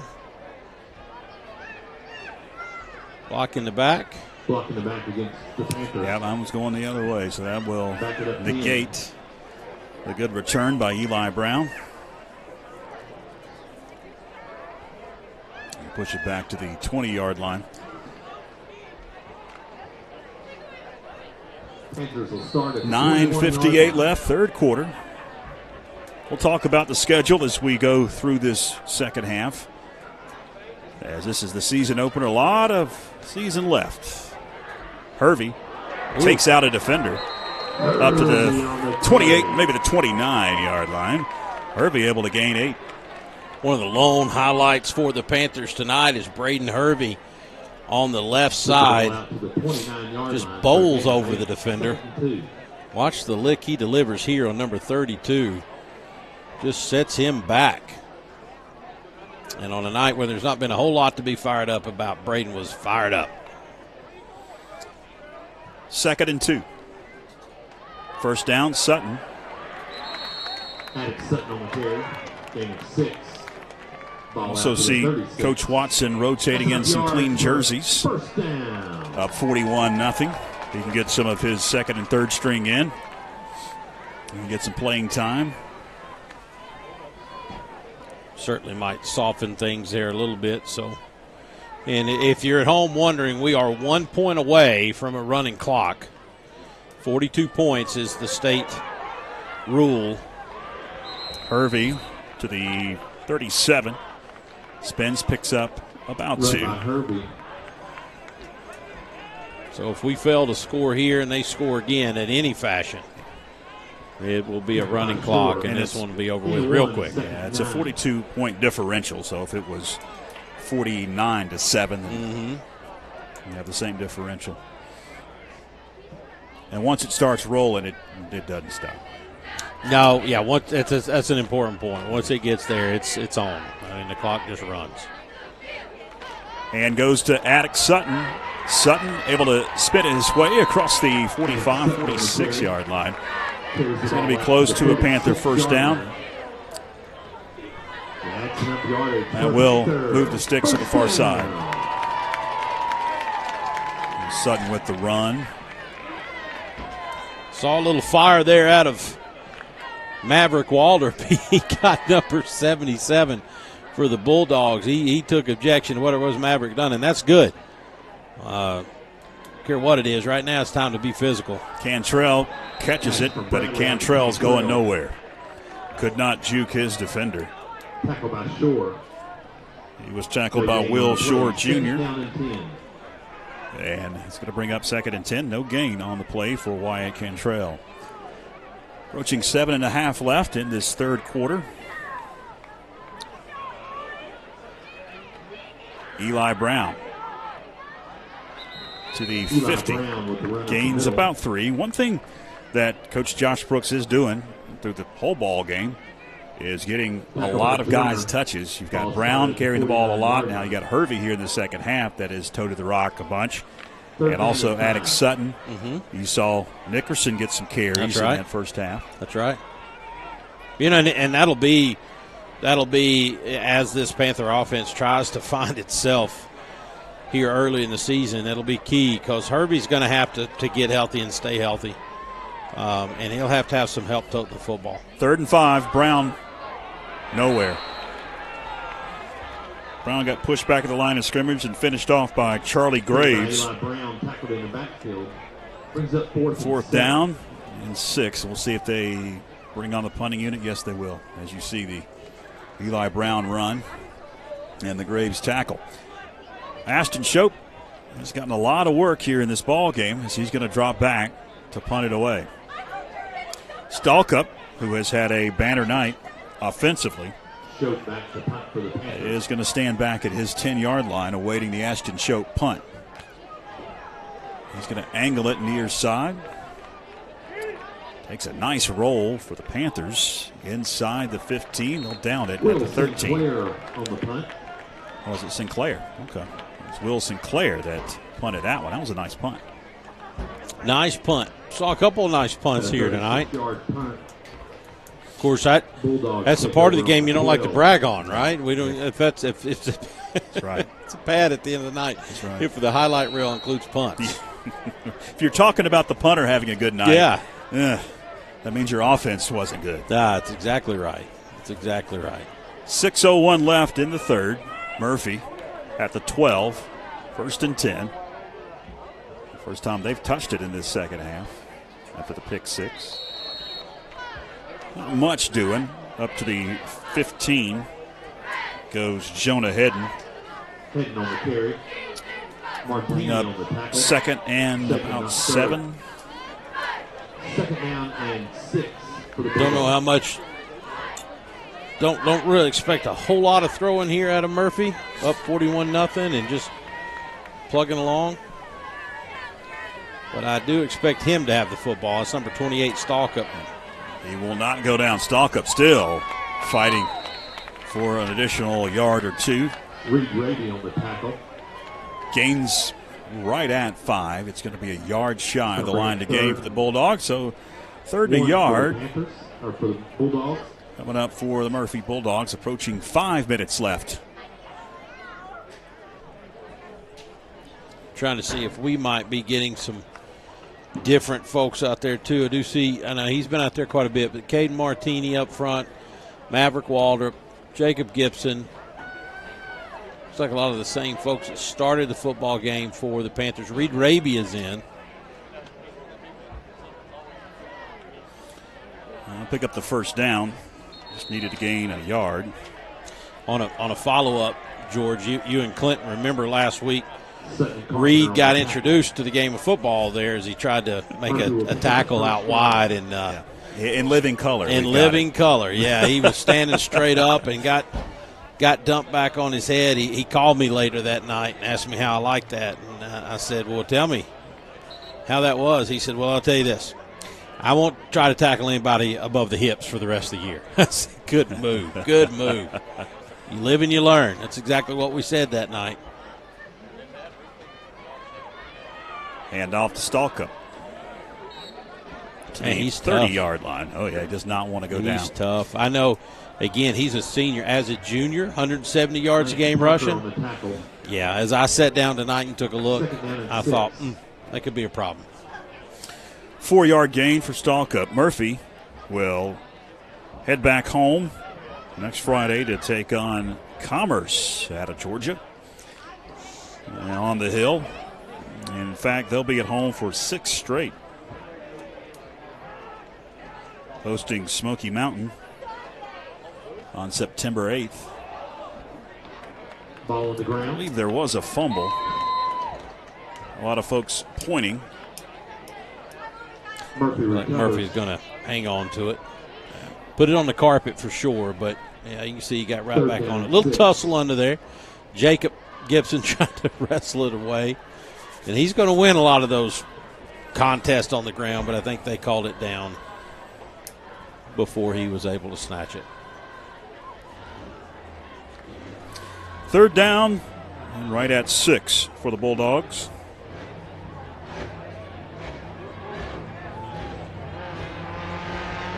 Grant, deep drop, going to roll, dump it over the head of his intended receiver. He's trying to find Stalka. 4th down, and it looks like the punting unit's going to come on for Murphy. Is that their first punt of the night? I believe it may be. Yeah, sure is. On a series, I fully anticipated they were going to march down here and put this thing in running clock territory. The offense stalls out. Cantrell going to stand back at his 42, awaiting the punt. Check that. I think they had one other punt in the first half. Nice one. Cantrell got a fair catch it at the 36. Will Joyner, the punter. I believe that was their second punt so far in the ball game. 2:50 left, 3rd quarter. Panthers take over 1st and 10 at their own 37.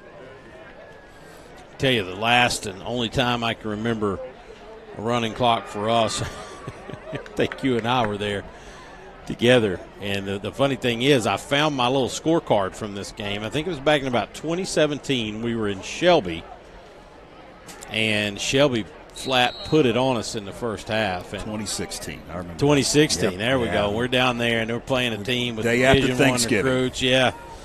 And we score gets to be 41-0. We could hear Mike Wood's microphone on the sideline, and somebody asked about the running clock, and the referee said, no, it starts at 42, and Josh said, well, give him a point. Flags down. Brock Bradley being chased, and he's going down. Dangerous tackle. Hopefully he's all right. Will be a loss of 3 yards. Was a penalty. Yeah, there is a penalty flag on the far side. Gosh, man, that's what I hate, you know. Trash football time and a weird tackle. And look, number 8's back there limping around. It's one of those where his legs got bent back and just an odd way to go down. We've got the replay here. Oh, just rolled up and rolled over. Leg got caught underneath. I don't know if it was a knee or an ankle, but well, credit the fans for the Panthers. They have stuck around. Shocked there's this many folks still here. I am too. I am too. Credit all the folks. They just want to see some football. It's been so long. I understand. Attic Sutton, right up the middle. Way to go, Addicts. Sutton up the middle. Sutton able to gain about 8, maybe 9 yards. It is a beautiful night as well, so no real reason to head to the house just yet. Sophomore Addicts Sutton on the give right up the middle here. Nice little cut. Addicts a tough kid, and like I said, he stood out to me tonight as one of a couple of kids who were ready to step up to the challenge. 2nd and 11. Eli Brown gets snowed under. Maybe a yard. 3rd down and long coming up.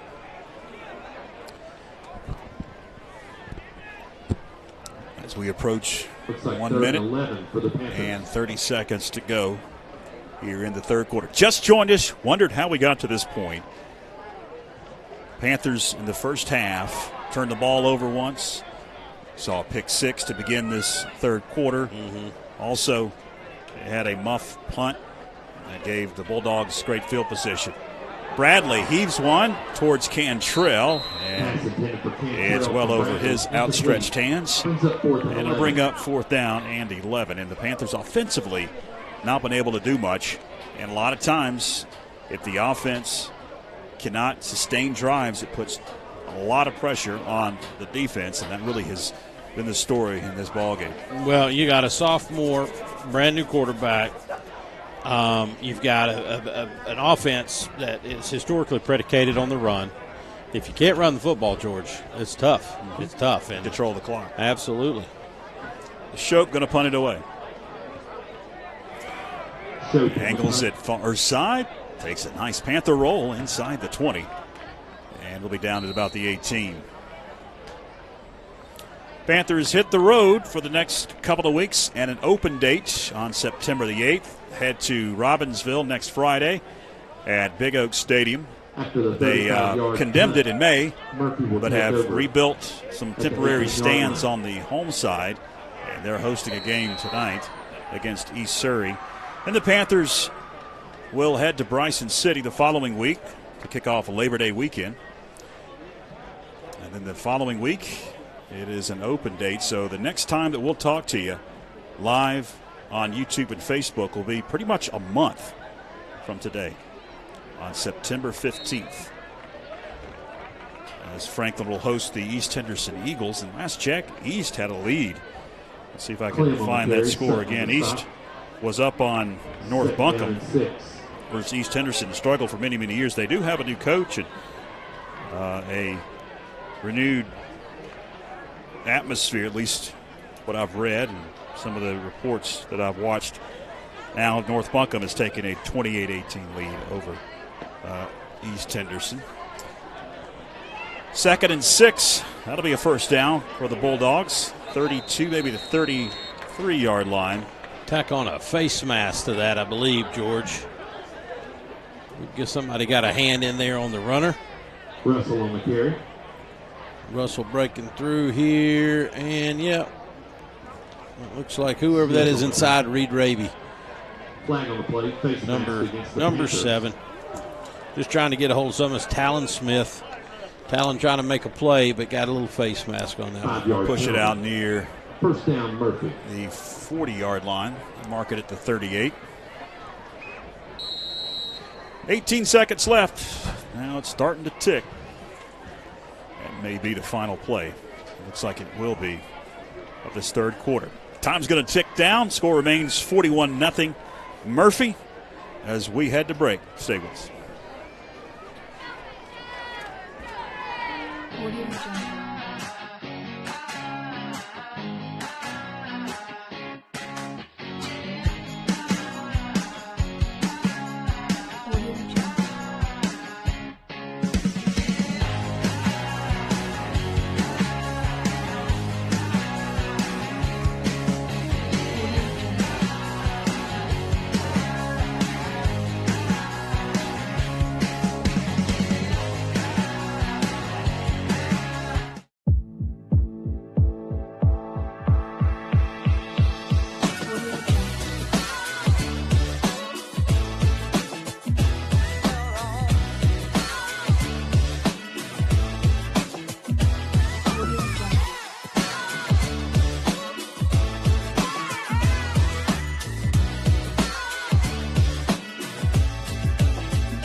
Welcome back. Fourth quarter, just about set to begin.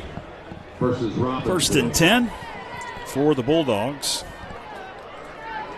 12 minutes up on the scoreboard. And Grant and company will have one receiver, and now they'll shift. Two backs behind Grant. And the hand goes far side to the freshman Cameron Clem, and he has got some wheels. Cameron Clem into Panther territory. Already seen him on a touchdown run. Reed Raby on the carry. Reed Raby saves a touchdown here. That's all there is to it. Watch Clem. Man, he's a freshman. Oh, he's going to be tough to deal with. Good job. Notice Reed. He's below the hips making that tackle. He learned. Yeah, and I told him he would. Still happy to see him out here. Mark it at the 45 as the Bulldogs take their time.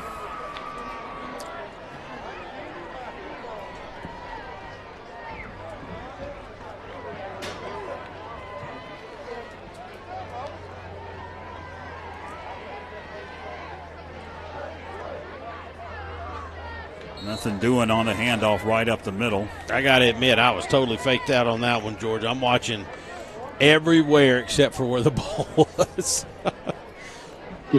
Jonah Hedden was the ball carrier, and it was a quick handoff. As I don't know if our cameras were probably full too. I had my field goggles, and I knew the quarterback didn't have the possession or the guy that went in motion. Well, I'm thinking they're giving it to the freshman here, right? Look at that. There it goes. Nice. Look at that. Oh, man, what a great job. What a great job between those two. Gain of a yard. Look out. Still weaving his way, Trenton Russell. Russell pushed out of bounds at the 18-yard line. That'll be enough for another Murphy Bulldog first down. Don't have a name, but number 20 for the Panthers. Murphy first down at the 18. Oh, man, they got a couple of running backs here. Who is number 20? Oh, that's Lance Parker. Good to see Lance out there. Big fan of Lance Parker. Lance is going to be an important part of the Panther basketball program over the next couple of years. But tonight, getting a chance to play some football. Going to be a good-sized kid, too. Fumble. Panthers got it. Handoff once again. Went to Jonah Hedden, the same play, a quickie, and he was stripped in the. Panthers has recovered it.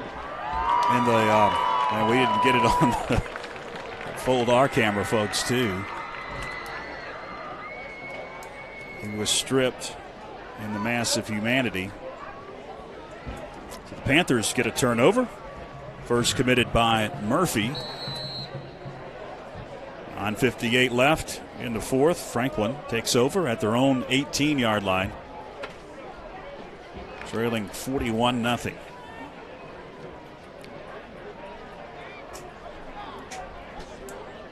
If you're wondering about the home slate, mentioned East Henderson. Do have a new quarterback in. Hand goes to Eli Brown. On the carry. Andrew Terrell, or Anderson Terrell, his brother. Little slip there, yeah. Anderson Terrell is in at quarterback. Affectionately known as Bubby. Anderson Terrell under center, wearing 16. Three-step drop, fires it complete, far side. Quickly hemmed in and dropped Braylon DeZarn after about a 4-yard gain. Third down. Brings up third down and 2. Anderson Terrell, Bubby Terrell drops back here. Nice little throw out there. And that's the thing. Josh has got two young kids that can both have, and they're developing. They're growing kids that I think are going to be viable. Both are going to compete for that quarterback spot as time goes on. 3rd and 2. Terrell under center. Pitch to Brown. Brown able to pick up the first down to the 28-29 yard line. That'll stop the clock briefly. The home slate, East Henderson on September 15th. Following week, homecoming, Tuscola. Here on the 22nd of September. And then only one after that. That's Smoky Mountain. It's the middle part of October. Road trips to Pisgah, North Henderson, West Henderson, T.C. Robertson. Flag on the play. Right at the snap. Bryson City, Swain, and Robbinsville next week. Schedule this year for the Panthers. That'll be a 5-yarder. False start. That'll back them up 5.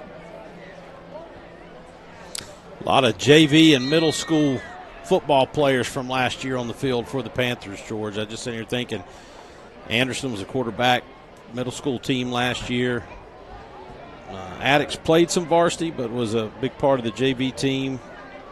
Same for Hervey.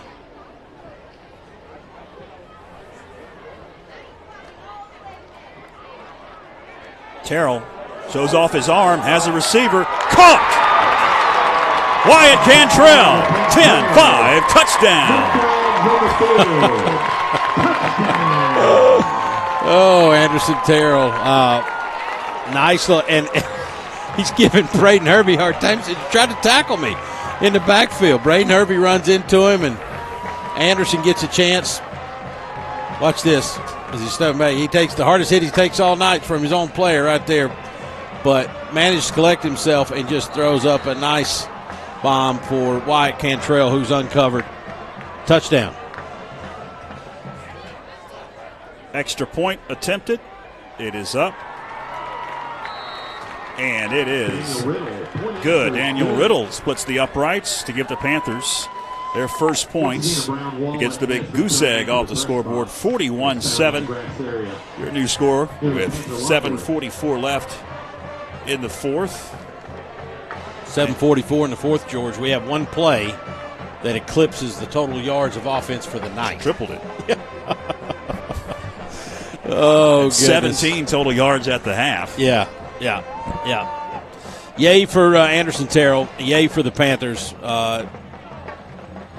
It's one thing to get beat big time. It's another one to get shut out. So we avoid the shutout.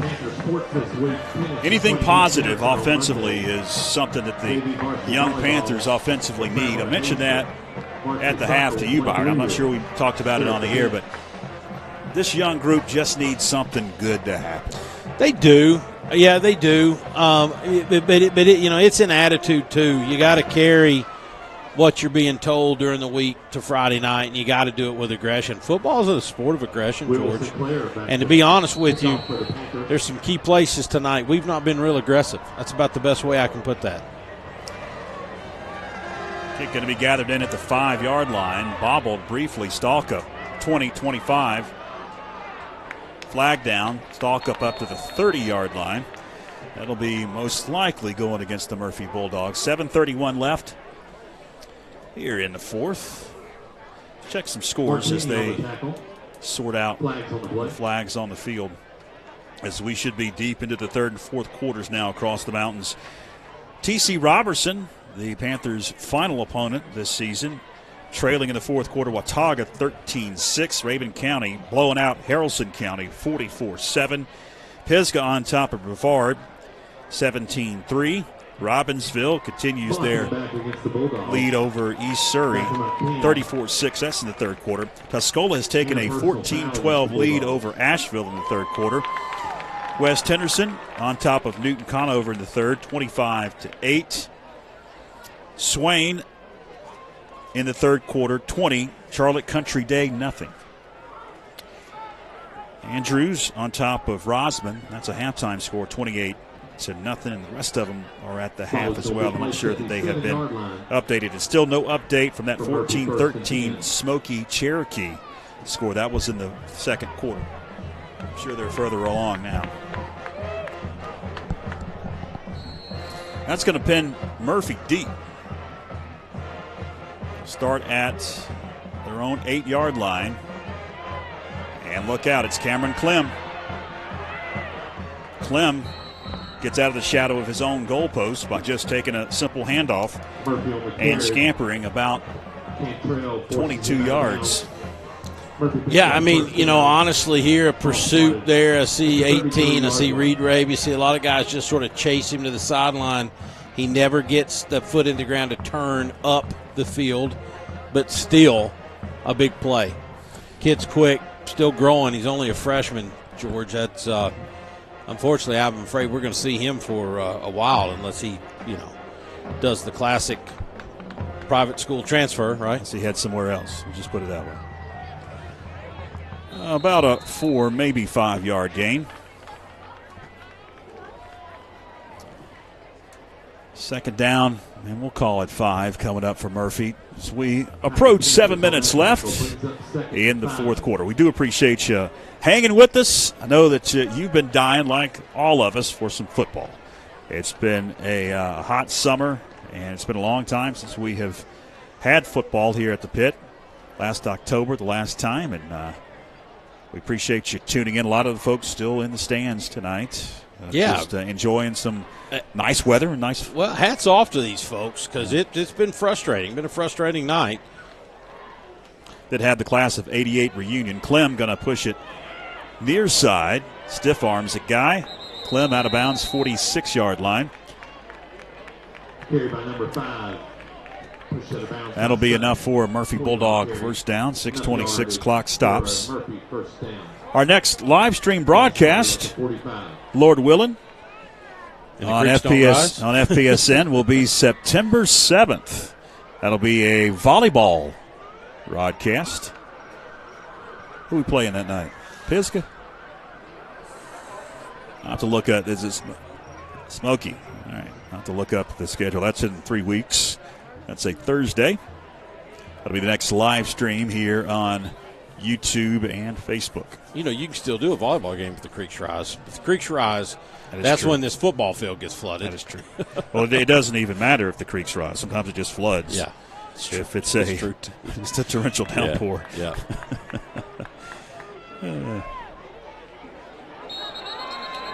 False start, on the far right side. Sorry, George, I didn't mean to cut you off there. I thought you were reading. Well, I'm looking something up. I look at our schedule here to make sure. And it is Smoky Mountain, yes, on September 7th. Battle of Cowie Mountain. On the volleyball side, the newly redone hardwood. Yeah. At the Panther Den. Yeah, it looks good in there. Big F in the middle. And shined it up. A darker wood inside the 3-point line, too. And off for about 5. Once again, getting a lot of totes tonight. Jonah Hedden able to gain about 4, say 3 yards. Over the summer, we didn't see the pictures. They did redo the hardwood, polished it up, repainted it. Still 84.5 feet, but it looks nice. Not a whole lot of ways to extend that 84.5 feet. You can't blow out the walls. Clem again on the carry, and he's going to pick up a Murphy Bulldog first down. I still say about the time that gym was built, it was one of the finest around. But I also think Truman was in office when that thing was built. So there you go. A lot of things that weren't invented. Yeah. When that was the finest. Yeah. It will be enough for a Murphy Bulldog first down. Approaching 5 minutes left. And again, Mike Wood will be back with us. If you didn't hear us in the first half, Mike not with us tonight. He'll be back with us on September 15th. We didn't fire him. He's just out of the country. And we need our hype man. We do. We don't have a lot of hype tonight, George. No. And even in a lopsided score, Mike would find a lot of positives as he's our hype man. Clem on the carry, going to cut it up this time. And Clem weaving his way to the 35. Enough for another. They're going to mark him back a yard shy of the line of the game. Follows up to the 36-yard line. 2nd and 1. We'll give here to left-hand side. Number 5 looks like he's running a little bit slower than he was a little while ago. But the thing about it, he's a bigger kid. Mm-hmm. It's like he saves if you watch some backs, they instantly are taken off the minute they get it, right? He looks like he's setting everything up. And with the way that his offensive line has handled our defensive line tonight, he probably should give them a chance to open something up for him. But certainly has the speed to turn it on once he sees a hole. Whistles before the snap. Dead ball, delay game. Delay a game, the call. 5 yards. Second down and 6. 5-yarder. And even folks online hanging with us. We've had a steady audience throughout this one. And we appreciate you. As I looked at the comments on both sides, on YouTube and Facebook. Second down, 6 after the penalty. Slimy is once again Heading on the carry. heading. Avery Carpenter on the And tackle. leave Avery Carpenter in there. Ball was at Got his 34 hand yard and line. tripped him First up. down, Murphy. First down for the Murphy Bulldogs at the 34. My guess is, George, you look down those comments, there's an anonymous down through there talking about how bad the broadcast is with Mike Wood. And that anonymous is Mike Wood in Berlin, Germany. Yeah. You know? Well, it's probably, about 5 o'clock in the morning? Oh, he's still going strong. He has put a lot of people to bed. Hand goes far side. Farmer on the carry, setting on the tackle. Carry for Dalton Farmer, the sophomore. Gain 0. Second down. He's out there for a special occasion. Second down and 9. Giving away his daughter, and so we understand it's a ceremony and then a party. Long party. That's the way they do it in Germany, Yeah. I've been told. I'm told, too, that Germans like beer.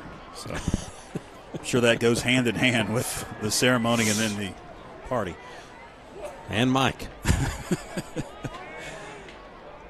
Gain of a yard, second down and 9. Hand to Clem, flag flies, ball pops loose, picked up by the Panthers. It's Attic Sutton down the far side. Sutton, can he make it? Pushed out of bounds at the 8-yard line. Check the marker. Oh, Addix has had a good night, man. I tell you. And I just got through telling his dad he's been one of the lone bright spots tonight. I don't even know what happened right there, guys. But I know that, again, the heady Attic Sutton was in the right spot at the right time. Let's see here. Clem just pops out. I don't know if somebody got a hand on it. But Addix right there getting ready to make a tackle. Instead, he gets to carry the football. Chug-a-lug-a-lugging. And finally brought down. Flag was from the back judge. They're going to pick it up. It was on Murphy. I didn't Penalties against the Bulldogs. I didn't. See exactly what the penalty was. Panther ball. But it's Panther football inside the 10-yard line. Spotted, looks like 10-yard line. The Panthers have an opportunity with 2:15 left to get some more points on the board. Hand to Eli Brown. Brown moving forward to the 6-yard line. Picks up about 4 yards. That's going to be second and goal now from the 6. Close to the 5-yard line. Second down and goal. So we approach 2 minutes to go in this football game. Eli's got a lot of carries tonight. Not had a ton of room to run, but he's certainly got live game varsity action. Hand to Hervey. Hervey's got some blockers. Hervey to the goal line. He is in. Touchdown, Braden Hervey. The cannon fires off for the first time in 2023, rather. Looking to see who's down there with the cannon. Yeah, good to hear it, right?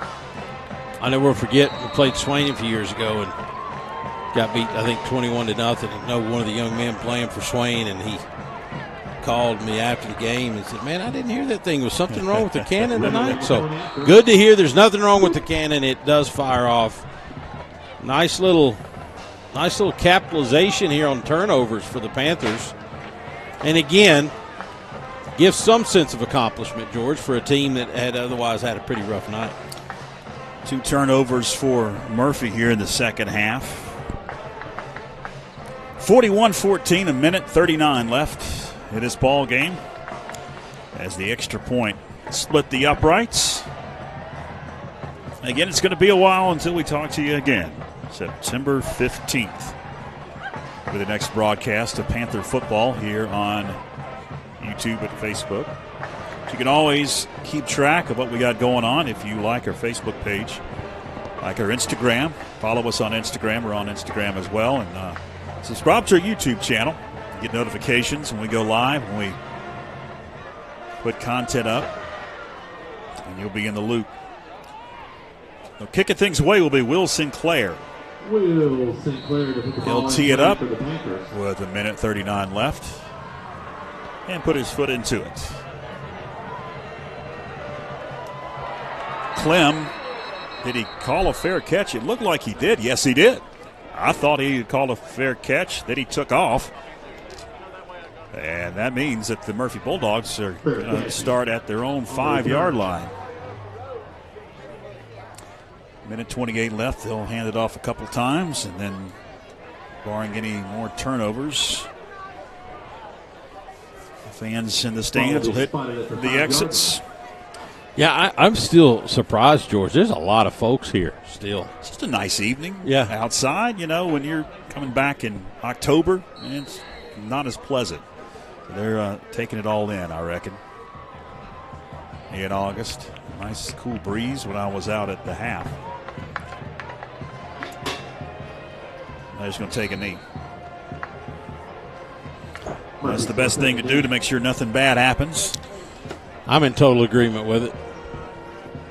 Clock starts to tick down to minute 24. Two teams that have some different things to talk about after this one. Murphy, lot to be pleased with. Execution was really good for them up front. They ran the football exactly like they need to. They threw in the pass when they needed to. Defensively, they just absolutely smothered Franklin. Timeout called. Who called timeout? That's a good question.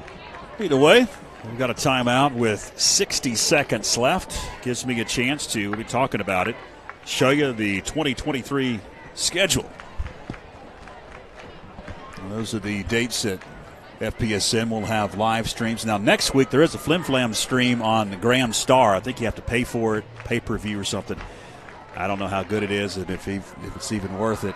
And then you have the Maroon Devil Network. Swain County, Gary Ayers and the boys will have that game on YouTube. Just search for Maroon Devil Network. And then back here on September 15th and the 22nd against East and Tuscola.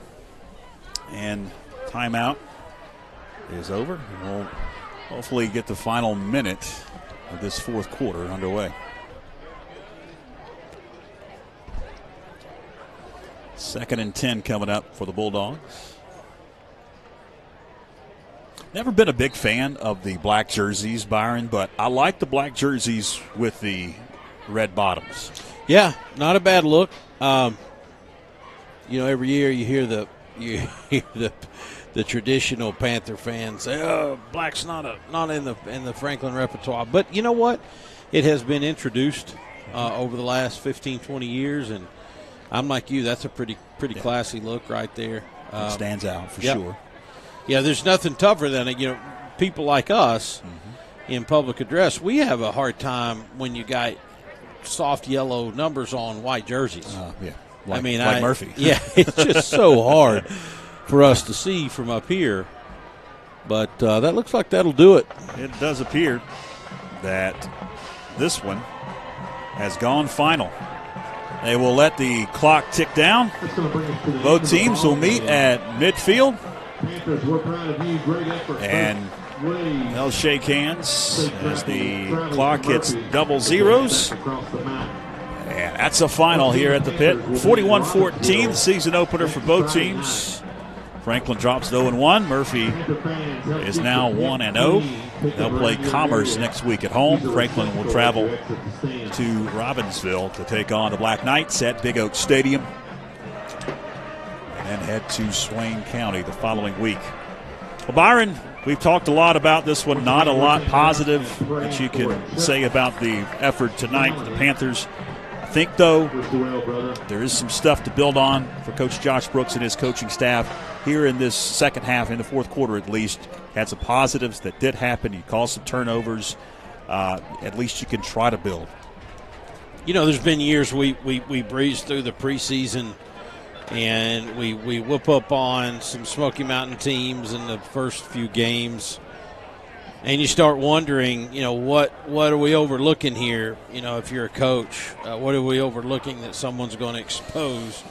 The flip side of that is you start out first game of the season, third quarter, you're down 41-0, and you're like, can you please get us out of here? And can you please get me to the next practice? Because I'm getting ready to fire some kids up. So there's going to be plenty to coach, plenty to talk about, and I imagine there'll be some soul searching. There'll be some auditions. Kids will be auditioning for their time and for different opportunities. So plenty to work on, right? I mean, and for the Franklin faithful, you know, we do keep in mind a lot of these skill positions. Excuse me, I've been tongue-tied all night, but a lot of them are younger kids. Right, and so some patience and some development. It's tough, though. It's tough when you're used to being 12-5, now 12-6. But it's tough when you're used to walking through this portion of your season schedule. 41-0, and the third quarter is uncharted territory. But it certainly gives you a lot to coach on, and I'm sure that our coaching staff is going to get to work on that tonight. 41-14, the final. You see Coach Josh Brooks addressing his team after the game on screen. That's going to do it for our broadcast tonight. Thanks to Philip, Christine on cameras, Clinton Taylor, our executive producer. For Byron McClure, I'm George Young. Till next time, so long, everybody.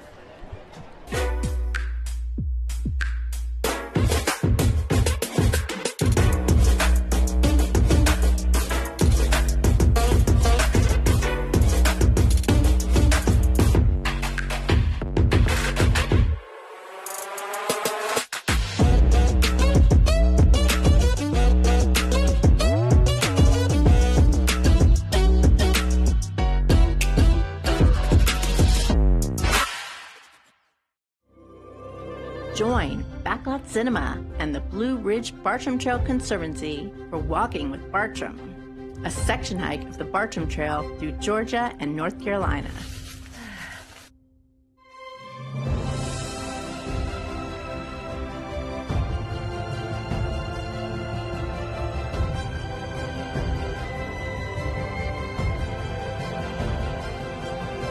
Streaming now on YouTube and Facebook. We are Dalton's Christian Bookstore, North Carolina's largest Christian bookstore. We offer a wide range of gifts and apparel.